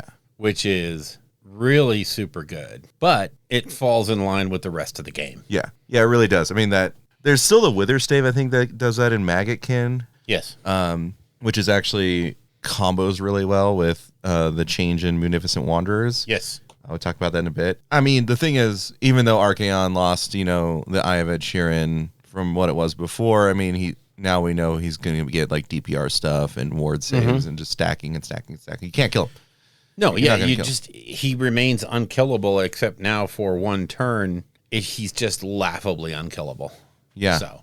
And, it could be the turn that really matters, if you're trying to bait it out. But, like, yeah, sure, I'm going to try and alpha with these Karadran Overlords. And you're like, no. But still, you have to keep in mind that these pluses and minuses all hit the cap. Yep. So if there was any other thing that gave him -1, it's a waste to have popped this. Yeah. So, honestly, I can see this as a turn 1. I don't have any of my other stuff set up yet. So, boom. I'm just making sure I don't get sniped in some crazy way off the board turn 1. So, there's different resources for it. And I think it is a little bit of insurance against, that turn when everything is just going to stop, turn, and shoot at Archaon. Yeah. So he has a little bit of defense if he has nothing else. So, because he's so hard to really use well because of his limitation. Oh, he has no limits. What am I talking about? All right. Anyway, and Varangard all went to Elite. As they should have. Go figure. I mean, that seems to be kind of across the board if anything was... Yeah, in this fact, basically anything that had multiple wounds, came in units of 3, or had their own command ability became Elite. Mm-hmm. So, and I think that was what they always intended, but I think they were actually struggling to find a way to word it well, and they finally got a good idea, a good handle on it. So, well, the one exception being that they didn't give Storm Fiends Elite. Of course not. Like they needed more. Oh, stop. Just because you're already going to be babysitting them with a hero. Yeah. Yeah. So, I mean, pretty straightforward. Yep. So, Sons of Behemoth. SOBs. Breaking news. Giants can fly. Basically what it boils down to is Longshanks works like Longshanks is worded like. Mm-hmm. They basically fly. They don't want to say fly because that would raise all kinds of silly mental images. But when you're doing your Longshanks move and you're ignoring, models with wounds less than 10, all you have to do is just make sure there's a spot for your base and you're 3 inches away from enemy units, and Longshanks works. So kind of goes back to as it was written in the original Battle Tome. Yeah. As opposed to what it changed to. And you were making the point about it doesn't work on charges. Yeah, which is, thank goodness. Because I can imagine, like a situation where, let's talk OBR, right? So you've got your 20 more tech guard, but that's not a lot of real estate, right? So they roll the charge and they're like, oh, I got the other side, so that way I can take down whatever's behind it too. It's the bone thing that puts them back together, the bone grinder thing. Soul Mortison. No, and I'm thinking that one. I'm thinking of the monster guy that as the Mortec dies, he restores him. The Harvester? Yeah, the Harvester. God's Harvester. Because that's such a key piece. Yeah. Like, if you take the Harvester away, those Mortec, I mean, they're not going to fold immediately, but... No, but they don't get their high on back. Yeah. So that'd be one of those devastating type of things, right? If they could do it on the charge. And, of course, they can't go over any terrain that's 4 inches at its highest, or right. more, 4+. Right? Yeah. So I mean, it literally puts them back the way it was originally written. Yeah. And intended. You can still screen out giants by, when you have your 20 skinks, you put them in ranks and you use the max cohesion so that everybody stays in cohesion, but you have enough depth to where he can't get that base in there. Yeah. And so you can still screen them out. You can still semi-tar pit them, but giants shouldn't be penalized just for being giants. Yeah. So it strikes that balance, I think. Why don't you take it? Yes, ladies and gentlemen, the true important update in the FAQ, unlike what Bill's saying, is the giant rat meta is now here. Called it, folks. Giant rats, if they have 6 or more get 2-inch range on their bites. Who knew? And was it like +1 to wound or something like that? But yeah, I mean, it was just like a really cool. I think the reason why for that is because if you take like they're the weird size 6, you kind of have to double rank them, and not that you can't like fit them just right, but that way you could take multiples and have them actually try and reach and get bites in, and they can even bite from behind something else depending on the range. Not really going to change anything. No, but it lets you get the models that you bought into combat. It just makes sense. It's a swarm of rats without being a rat swarm. You know. So it's a good change. And if someone change the game. If someone out there in Discord knows or can just hit me up on this, you know how they always do the magenta as the change, right? And so I went and I read the orb, right, that the Warp Seer has. Yes. And it was magenta, but it was the same. I didn't get it. I think they just left the magenta. They didn't change it back. Yeah, because it was... Yeah. Because all the other August, updates... And not the previous updates, they're like, no, it's all in black except for this one, which maybe it was just a formatting issue, but it's like, why is that the same ability? What's changed? And I read like 5 times, like, no, still what it does. Mm-hmm. But anyway. I don't know. We didn't have it here on the list, but Sylvaneth. Yeah, they kind of got... Well, after their string of huge tournament victories where it was pretty lopsided as to them just winning. Wait, no. Yeah, they just kind of got... Yeah, they just got nerfed again. Yeah. I mean, like, of all the things to do, like, the navigate the realm routes is pretty much one of the most important things that army can do, right? Yeah, like, it's sort of what they do. It's their mobility, and it's their shtick. It's what makes the battle tome different. And so they go to the Wildwood Scroll, and who knows, maybe they're nerfing it because it's actually in 40k now, but they took off the navigate the realm routes. Yeah. Of all the things to do, they fixed the other stuff. Like, it doesn't affect Sylvaneth's line of sight, right? Yeah. It still has the good, deployment, in terms of the 3 inches, and it's 1 to 3 models, and they kept all that, except they took out the basic why everyone's ability that you would use it for. Exactly. So you have the ability to summon a thing that does you no good other than block line of sight. Yeah. Yay. And it occasionally gets angry and hits things. Sure. But, like we said, they probably don't want, like... Deathcore or anything teleporting through it in 40k, so they had to pull it. Ouch. Ouch. Wow. Stormcast, who cares about the FAQ? Yeah. Because, the book's going to come out sometime next year, and, we'll have our updates then. But I think if I just kind of glanced over, it was the mortal wounds on the Thunder Shields. Yeah. And then... once again, that the sequiturs, if you choose shields, get a 5-up ward. Yeah. Right. So. And then conspicuously absent were Flesh Eater Courts, Idoneth Deepkin, Lumineth Realm Lords, and Night Hunt. Yeah. Hello. What? Nothing? I mean, it's okay. I mean, I don't think they needed, like, massive... Night Hunt needed help. Flesh Eaters needed help. Although, those big monsters are, a lot of fun. But they could use some help if you don't want to just run Terrorgeists and what's his names? Zombie dragons. So right? Like, the only thing I think Flesh Eater Courts needs is being able to use the feast ability, the feast command ability, more than once per turn. More than once. Yeah. Like, that was so core to their new battle tome, right? Like, you even took the freaking feast day so you can do it once for free, and then you would, like, that was part of it, is that you inspiring them to eat more, and like, it's even fluffy. Like, that should be their fix. I don't think they really need anything else, to be honest. Like, do that. Yep. And we're good to go. Maybe make Crypt Horrors elite. Yeah. And Crypt Flayers. Oh, yeah. Yeah. Yeah. Unless do they have a leader? Anyway. Well, they have the Courtiers. Yeah. So yeah. I guess they figured that's baked in. Yeah, so essentially is. Yeah, but those guys didn't see any love at all.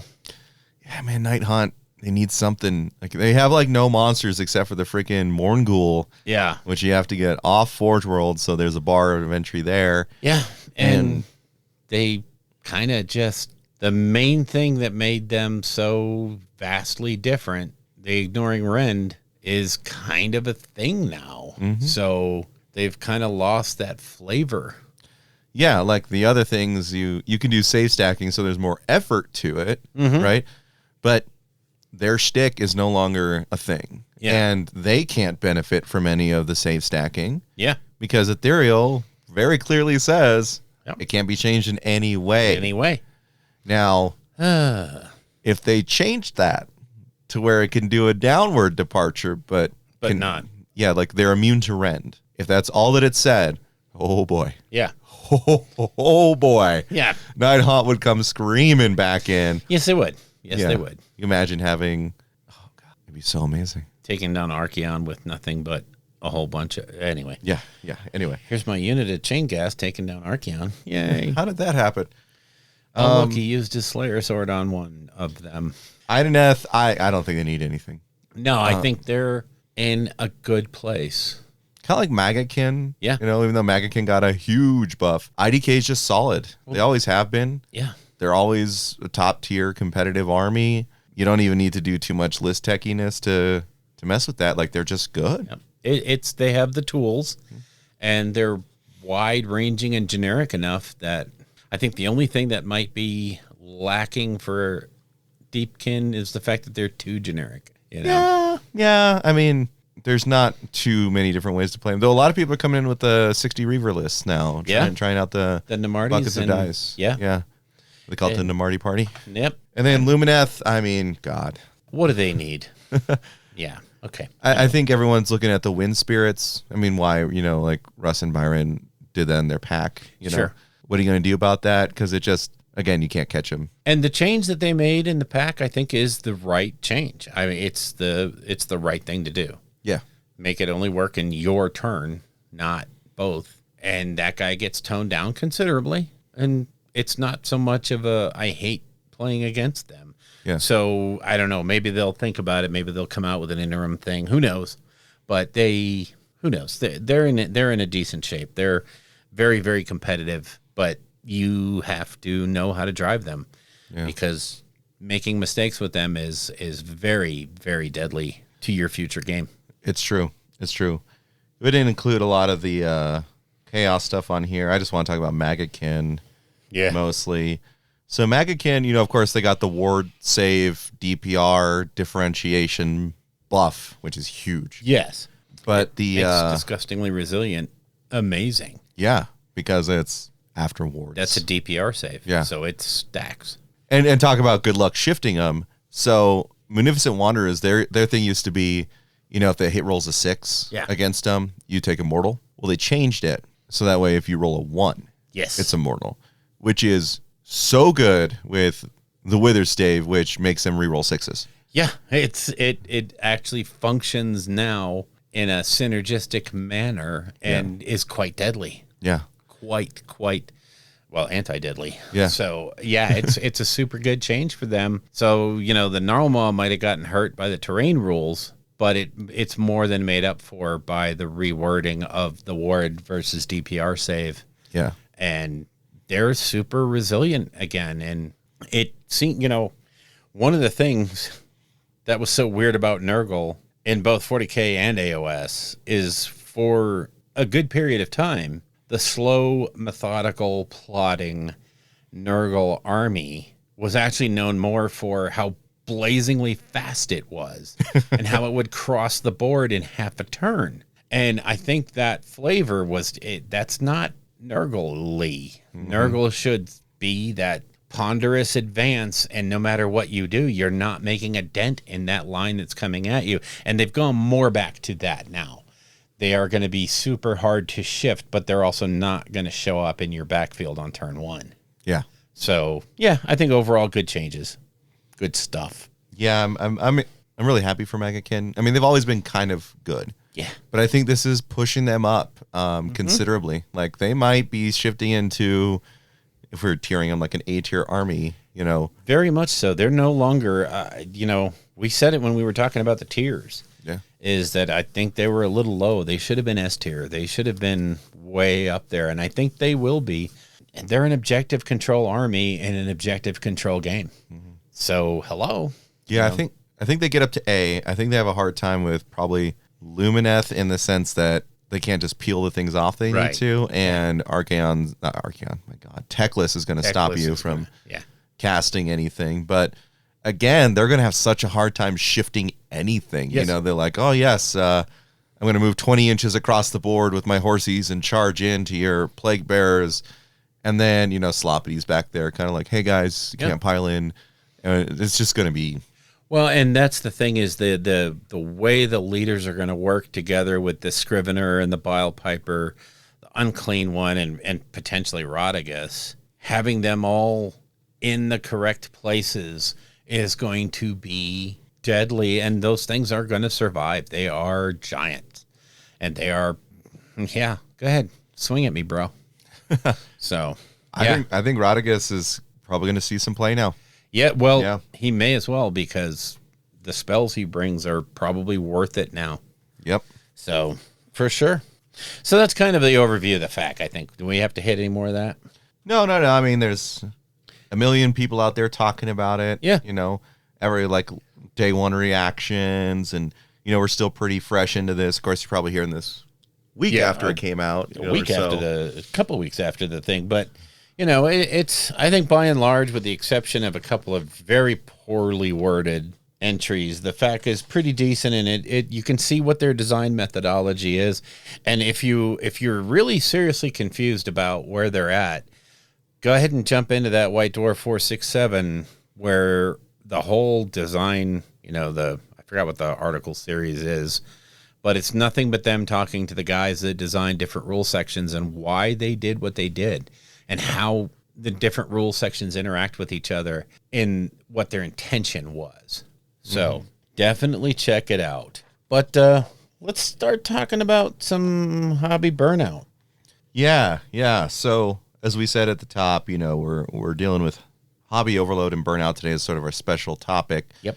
And this is something that I've been thinking about for the last couple of weeks. You know, I think we all go through it. Some people are like, oh, I'm just going through a lull right now. Or, oh, I've just been so super busy. When in reality, you might just be kind of burning out or have just too much going on, right? You look at your projects that you have lined up and you just are paralyzed by it because you're like, God, I have to complete this army for AOS, but then I've got this kill team thing going on. And I need to get my Necromunda going. And and a lot of times I will look down into the hobby room and I will look over at the computer and go, I could just play Inquisitor for a couple hours. Yep. So maybe I'll just do that, you know. And so what we want to talk about today are, you know, sort of the things that do affect us, because I know we're being very general right now, but the things that do affect us and perhaps some ways to combat the burnout, knowing that we all need to take breaks every now and then, but just recognizing when you're sort of sliding down that slope. Yeah. Right. Mm-hmm. So, of course, one of the things that compounds this, if you like multiple games, you know, is that there are, even just within GW, so many damn games, right, that you can be pulled in every single direction. Because you can, like, you know, my favorite thing about Warcry was how it did something different than Kill Team, but then you see Kill Team and how the new Kill Team and how it's similar to Warcry, but it's so slightly different that you're like, oh man, I want to play with that, but you're busy with your Underworlds team that's on your paint table. And meanwhile, your, you know, 3,000 zombies aren't getting painted because you can't look at the same dang model all the time. Right? So there are definitely times where we just overload ourselves because we want all the games and we want to do all of it. You can't. Yeah. Right? And so, you know, you may be also bewildered by other things, you know, such as looking down the calendar, you know, on the new releases that are coming up. And you're like, all right, so Kill Team is going to have, you know, launches every 3 months. So I need to make sure I get my Octarius box built, painted, ready to go. Gone. Yeah. That way, when the next one comes out, you know, I'm absolutely ready for that. You know, but then next thing you know, the orcs that you love, because, hey, you just got these commandos and now you really want to build into orcs. Well, next week you're going to have to get more orcs. You're going to have to do. Yeah. And then you also have the situations where, like such with the Beast Snagas, fear of missing out, FOMO, right? You betcha. You see that stuff and you're like, oh, God, it's limited. I got it. I got to get it, right? And then you throw guilt at yourself for not immediately tearing it open and building it. Yeah. It's just sitting there in your hobby room. You probably took the shrink wrap off. You probably pulled it out to look at it, and you're like, man, these models look so cool. And then it just starts gathering dust because you have these other hobby priorities. I have all these other projects in boxes. Come on, damn it. Mm-hmm.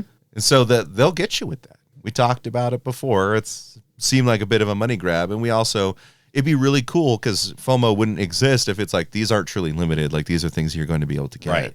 And, that's sort of like panic of, I might do this sometime in the future because I really like orcs, or I really like Krieg because, I play bolt action. I'm always Germany, right? Yeah. What are you saying?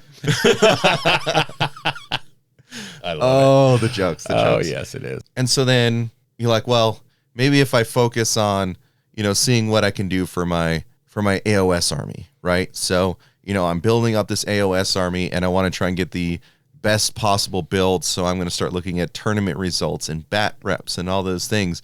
And next thing you know, like someone's like, yeah, well, this build of Doc is the best. So someone's like, well, actually, you should drop it to 10 bow snakes instead of 15. You're like, but I already built 15. And so you're stuck in this place where you're like, what is my army and what do I want it to do? Because you have so many people talking at you saying, this is how it works. This is how it works, right? Because you're going out to try and catch it. Or maybe you're trying to figure out painting. The expert paradigm. Yeah. Exactly. To be frank, and hey, I'm first to admit it, I'm no expert in this. I have opinions and I think this is fun and I love it. It's the thing about, our podcast is just how passionate we are, about this. And the pure joy of it all. It's so fun. But there are a lot of people out there who come out with these strong opinions about how the game has been developing and everything. And then all of a sudden people start taking it as canon, even though obviously it's not. And so then you start getting in this place where you feel like a certain way about things because you heard someone's opinion and you're like, oh, well, that makes sense. So I should believe that same thing, which maybe you're not even here for the competitive nature or competitive aspect of the game, but you're listening to all these people who are competitive. Right. And it's coloring your view of it. And then you're all of a sudden like, well, now I'm not going to paint, my Magakin of Nurgle because it's not Lumineth. Yeah, I don't want to paint my Daughters of Cain because they're kind of passé, or I don't want to paint them because they're an instant win army. Yeah, and either one of those two attitudes is probably influenced by so many outside things that you might be missing out. Yep, just because of that, or you might be doing something that you don't necessarily want to do. But you're doing it because that's where the meta is. And that's the problem, chasing the meta. I think back to like card games, like particularly like Magic the Gathering, where you could have card sets and the cards would work in multiple decks. And so you can easily shift between those. That's not how this kind of game works. Right. Like you're like, oh man, I love my Doc army, but it's too powerful now, right? So I'm just going to play Lumineth Realm Lords. Well, guess what? You have to buy the entire damn army, right? Yeah. And then you have to hobby that entire army if you're going to be playing at tournaments. It's just, there's so much. It's impossible to keep up with everything. Chasing the meta should not be your mindset. Right?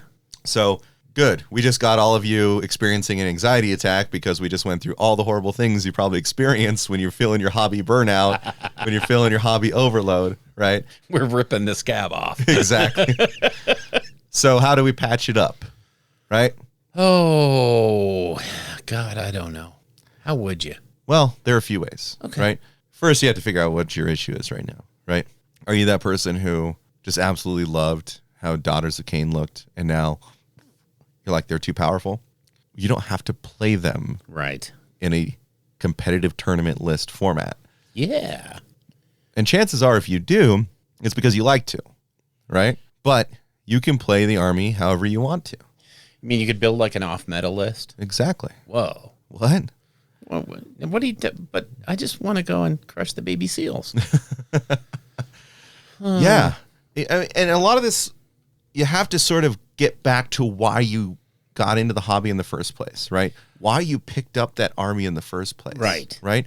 What was it that just made you so excited about it? And, I'm having that right now with the Stormcast is I'm kicking myself because I don't want to continue building and painting on that army because I don't know what I'm going to take because I don't know what the battle tome looks like. And, like the other night I was like, no, stop, stupid. This is not what you're after. Yep. What you're after is you remembered how much fun you had painting those guys up. And I painted liberators, okay? Not, I think I'm on record a few times as saying liberators are dead. They're useless. And then all of a sudden, one little change made them really good again. And so now I was like, I do like painting these guys. They're super easy. You can knock on a unit in a night or two. And, I look over and I'm like, well, I don't want to do it in drastic because I might screw that up. No, just do it. Yeah. There's always paint thinner or stripper. So. But yeah, remember why you picked Faction X and just say to hell with what the meta says. I'm going to do the army that I want to do. Yeah. Get yourself back in it. Why? Return to your roots on that army, right? Or even if you're having a hard time, like, God, I don't even want to play. Well, why not? What about the game drew you in that made you want to play? Right. And what is it that is making you not want to play? Is it just something external, right? Or is it that everyone's playing 2,000 points and you're like, God, that game's going to take too long and I've only got an hour, I can't find anyone who wants to play 1,000 points. Like, try and figure out what it is you can do to, like, put models back on the board. It feels good, There are times where I was like, God, I don't want to play today. And someone's like, come on, just do it, man. And so I put the models on the board and I started feeling better as I played. Yeah, instantly. Right? And, it's one of the things I wanted to bring up about some of the side games like Warcry. But I was going to use Aeronautica Imperialis as the idea of there's not a lot of people around here that play Aeronautica Imperialis. So one of these days, I'm literally just going to bring my stuff to the store and set it up and just wait until someone shows a little bit of interest and say, okay, let's play. I can teach you in 5 minutes. It's easy. Oh, yeah. And, get a little motivation by getting other people into it. Yep. And next thing you know, you might actually just build up a whole new sub faction, if you will, of folks at the store that want to play that game. Look at what Ed did with Necromunda. Oh, yeah. I'm sucked in. We'd never seen a game at the store of Necromunda. Now we're probably going to start seeing a ton of games because he had the interest, he had the desire, and he went out and said, here's the deal. I'm going to teach everybody. Yep. And to me, that's brilliant. That's the way to get people into the game that you want to play.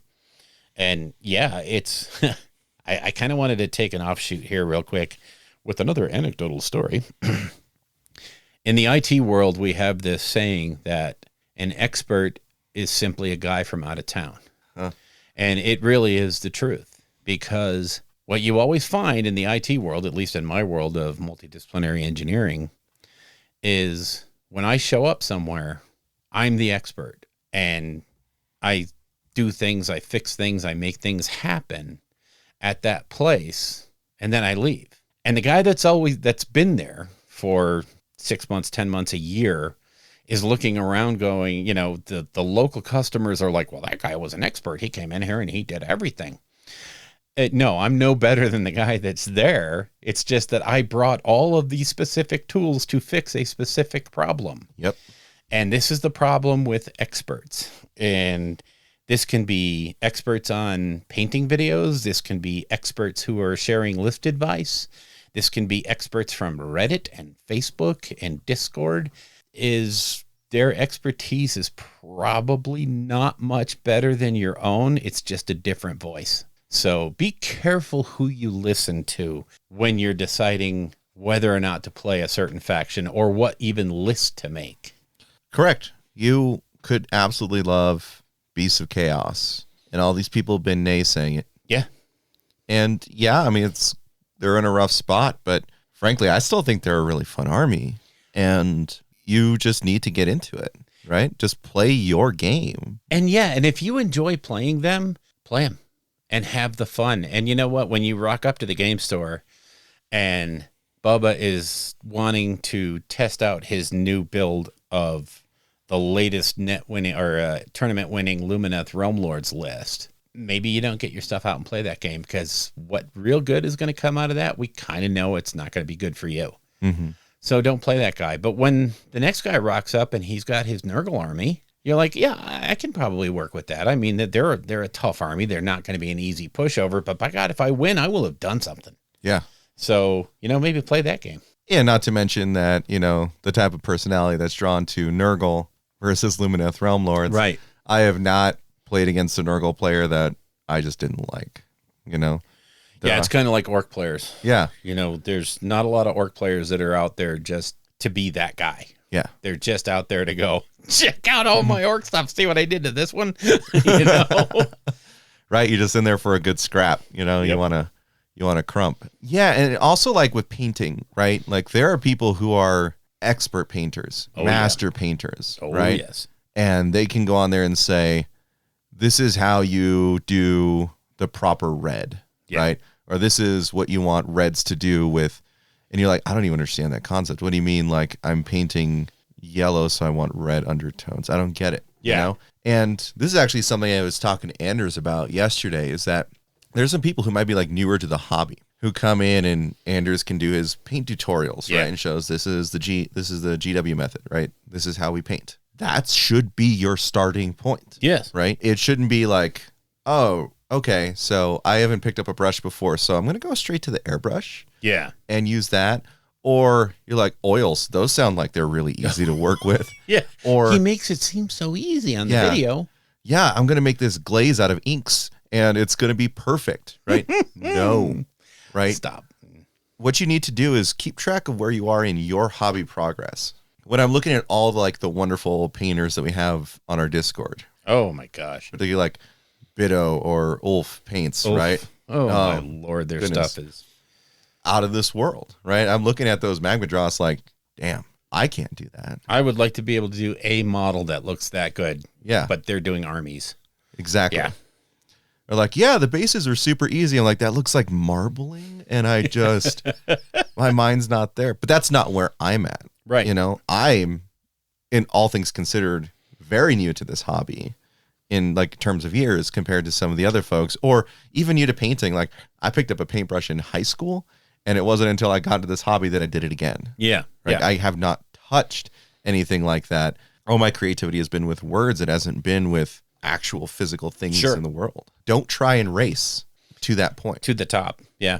I mean, I love Vince Ventrella and all of his work, and the same thing with, Squidmar and Ninjon and all of those guys that do these great painting videos, Sam Lenz and all of that stuff. But I also understand that they're at a level that I'm not at yet. In a lot of cases for Vince, this is not just hobby. This is also work for him. This is what he does.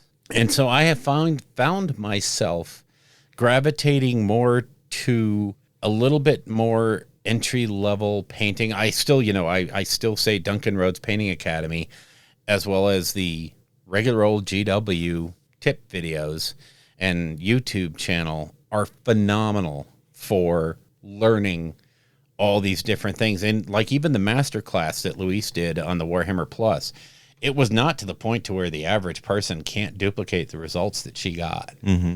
And yet, when I watch Vince do one of his award-winning models, I have to take a step back and go, that's not, I can learn from this video and I will understand what he's doing and maybe be able to duplicate it at some point, but maybe not today. And again, it goes back to something we said on the last show.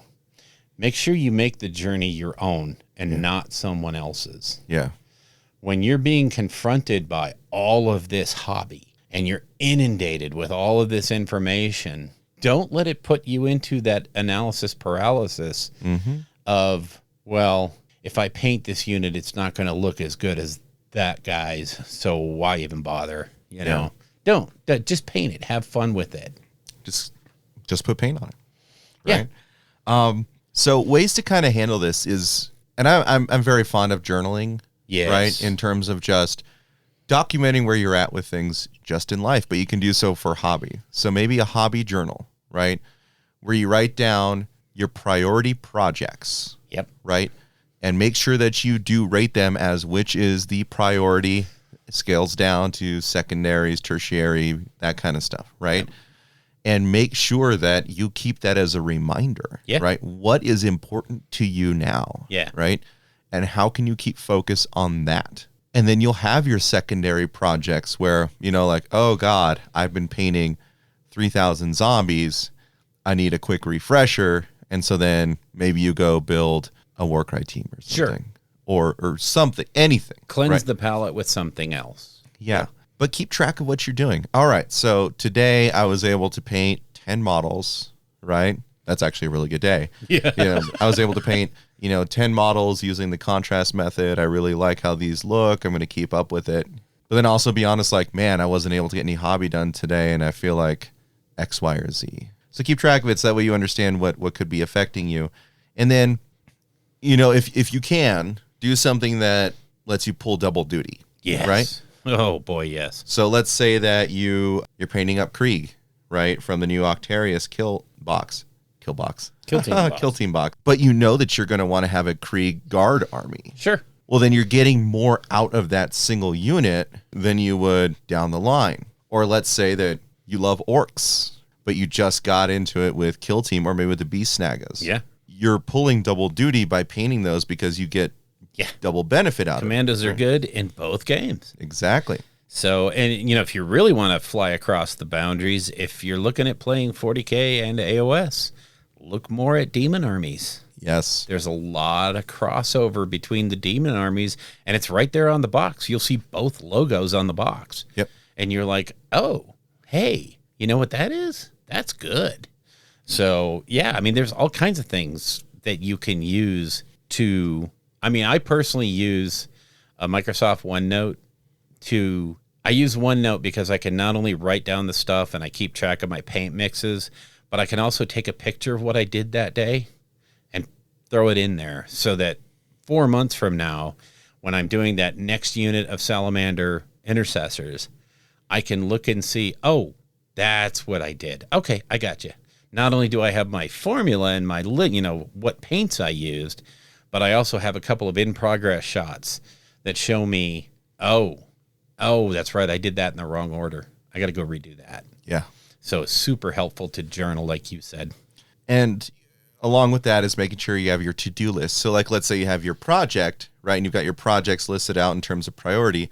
Then you make, a sort of a sub outline, right? So under my priority project, here are the tasks that I have to do. Well, I still have to assemble, the riders for my Ogre cast. So I need to make sure that those models and prepped are ready to go. And I am going to sub-assemble them as well. I can go ahead and prep those before dragons even come out or something like that. You can work through your to-do list as you go, and that helps keep you focused. What do I have to do? Instead of it being don't try to keep it all in your head. Yeah. We have tools for a reason. You can work through it. Yeah, we climbed to the top of the food chain for a reason. Exactly. Exactly. And along the way, too, like what can happen is when we say the overload aspect is where you're listening to too many different people say too many different things about the same thing. Yes. So I'm trying to hunt down for how do I do the perfect base, right? And so you're looking at all these different things and you're getting so much information that you just get to a point where you're like, you lose sight of it. I don't know which one to do. Yeah. And there's so many. Eons of Battle has this swamp base, but Darcy Bono has a swamp base. Now Squidmar did a swamp base, and oh God, what do I? That's why, when Darcy did that video, I was like, there's my base. That's exactly what I want. And I stopped watching any other videos because exactly it's not going to help. Exactly. I found what I wanted. Tune out the noise. Yeah, that's a lot of self-regulation. And it could be you get to a point in hobby overload because you're just so excited for all of it and you're just trying to absorb as much as you can. Little do you know you're actually setting yourself up for future failures. So make sure that you do regulate, right? And again, you can go back to your hobby journal and use that to help root you in what your hobby is, right? Yep. Like I like listening to bat reps or maybe some 2+ stuff when I'm driving to work for that hour that I have to drive, right? I'm just listening to it, hearing commentary, that kind of stuff. It's refreshing. Other podcasts as well, Yeah. That stuff is great. It helps you get there, right? But you need to be focusing on video type stuff, right? If you're like, how do I paint this? Of course, you're not going to listen to that. No. You need to see it. But I would recommend that unless you are following the step-by-step on a video, right, that you don't actually hobby while you watch it, because it's going to start crossing the streams. And again, It back can to your get hobby real journal. confusing. Yeah. And again, hobby journal, you said for your OneNote, right? Your paint mixes, your paint schemes, right? That way you don't lose it if you can't hobby for a few days, right? It's a great thing to come back to, like, yes, this is the step-by-step on how I did it. Or you come back in 6 months and you're like, I need to add these units to this army because the new box just came out. Yeah. Oh, how did I paint them? Oh, shit. Yeah. If you can have something to refer back to, you're way better off. And then one thing that requires a lot of self-control, Bill and I both know this, is when the FOMO hits. I have no self-control, and you know this. Yeah. It's hard. It's hard. It just adds more potential future projects when you just want to have the thing. And, you know, GW does no service to anyone with the Beast Snagga box. Yeah. Or the very limited edition Sisters of Battle box. I still have my Sisters of Battle box still in the shed, still waiting for that day that I get around to Sisters of Battle. It almost grieved me at the time, and I know it did with Beast Snaggas. I felt bad about buying that box because I know there's people that want to play that tomorrow. They want to build and paint that day. But here I am grabbing that box and knowing full well that this is so far down on my list of projects that, oopsie. But you have to, you know, one day I will grow up and learn to be an adult and not do that stuff. But until that time, it can get crushing to sit there and know that I have all these boxes. And it kind of goes into something I wanted to mention and I just wrote down is, and this is a very physical response to hobby overload. And one of the things that used to always get me was I had all of my built and primed models out here on the table or up on the shelves. And they would stare back at me in their grayness, and they would just make me feel like crap. Yeah. Because they have souls, you know. And they would do that to me. And I quite literally got into this habit of, I go down to my local craft store and buy those cheap photo boxes. Those super, you know, those $1.99 cardboard photo boxes. And I take everything that I have built, everything that I'm working on, I put it in a box, I put some masking tape on there, say what's in the box, and I get it out of my sight so that the project that I'm working on now is the only thing that stares back at me. Yeah. And the rest of it doesn't cause me to have that guilt and make me go, you know, I've had those things built for way longer than this. I should paint them instead. And normally what that is for me is it's just a cop out because I'm at a stage where it's harder than I want it to be. Mm-hmm. And I just want to switch to something easy. And of course, base coating a model is super easy and you don't have to think about it too much. So I would say that as you're building all these models and as you're doing stuff, put them in a box. Don't let them just sit there and stare back at you, or even worse, just take up all your table space and just make you feel like you're snowed under by gray plastic. Yeah. So that's one thought. And that goes to an organization pattern, right? Making sure that you're organizing your stuff. Keep your project that you're working on in front of you.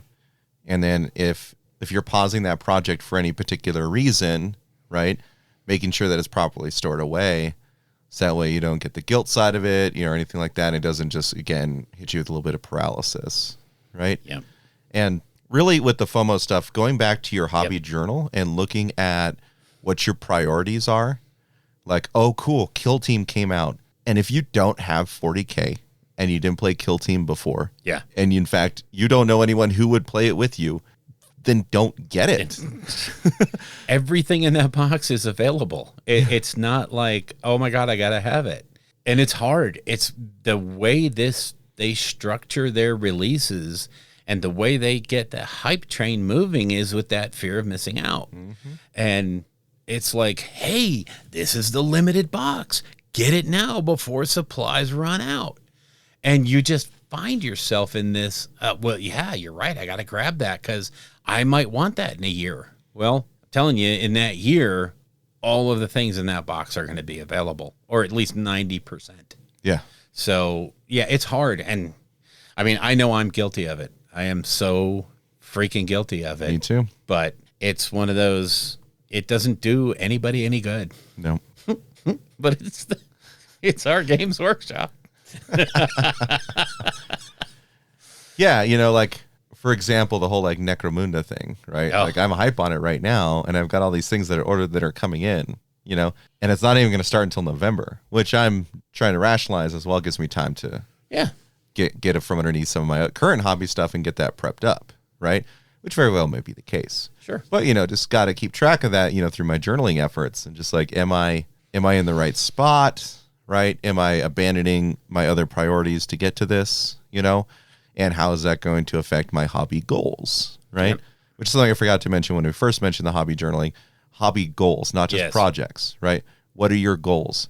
And what are the priority of those goals? I want a 2,000 point, fully painted Skaven army. That's my number one. Sure.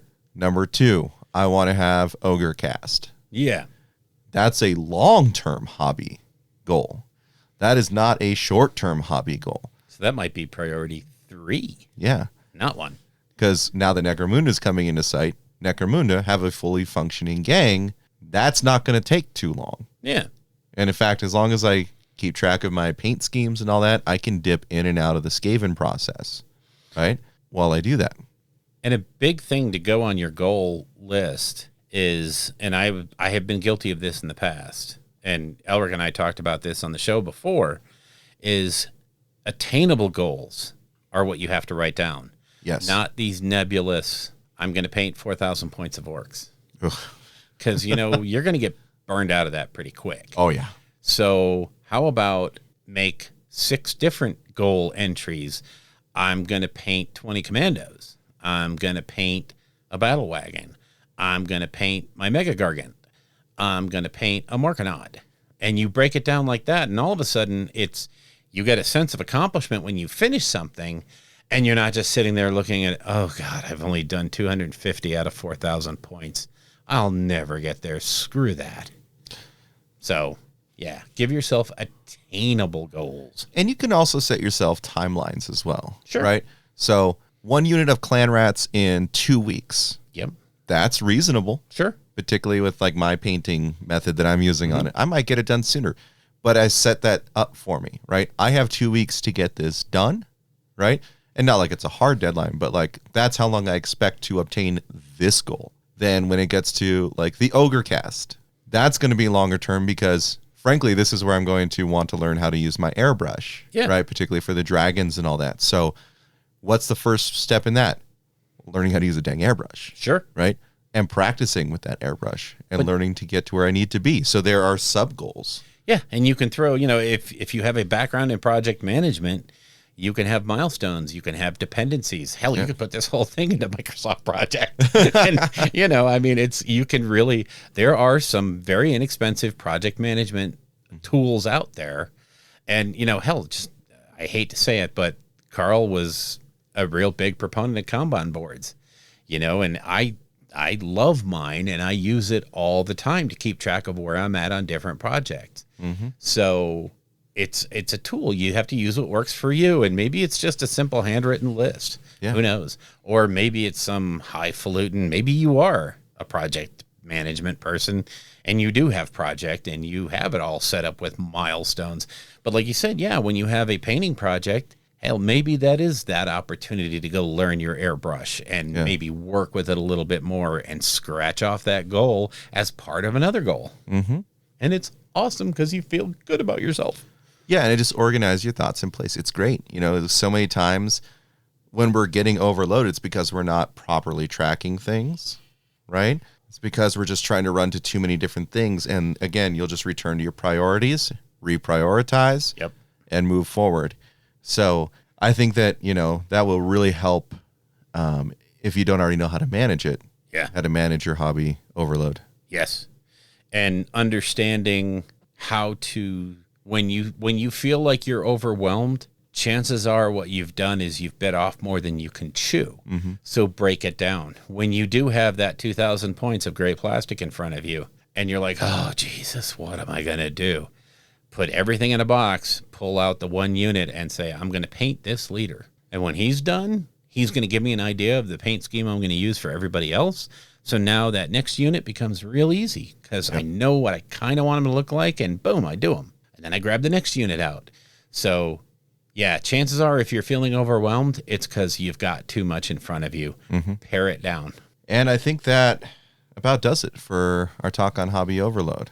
Yeah, I mean, there's 1,000 things that we could go into. There's a whole psychology of what leads to work overload or even hobby overload. Yeah, and what oppresses you mentally, and it actually is a science. And there's lots of people, when you boil it down to a lot of the business self-help books, the Dale Carnegie stuff and all that other stuff, it's nothing more than breaking things down into chunks and attacking the chunks. Yes. You generally cannot attack problems.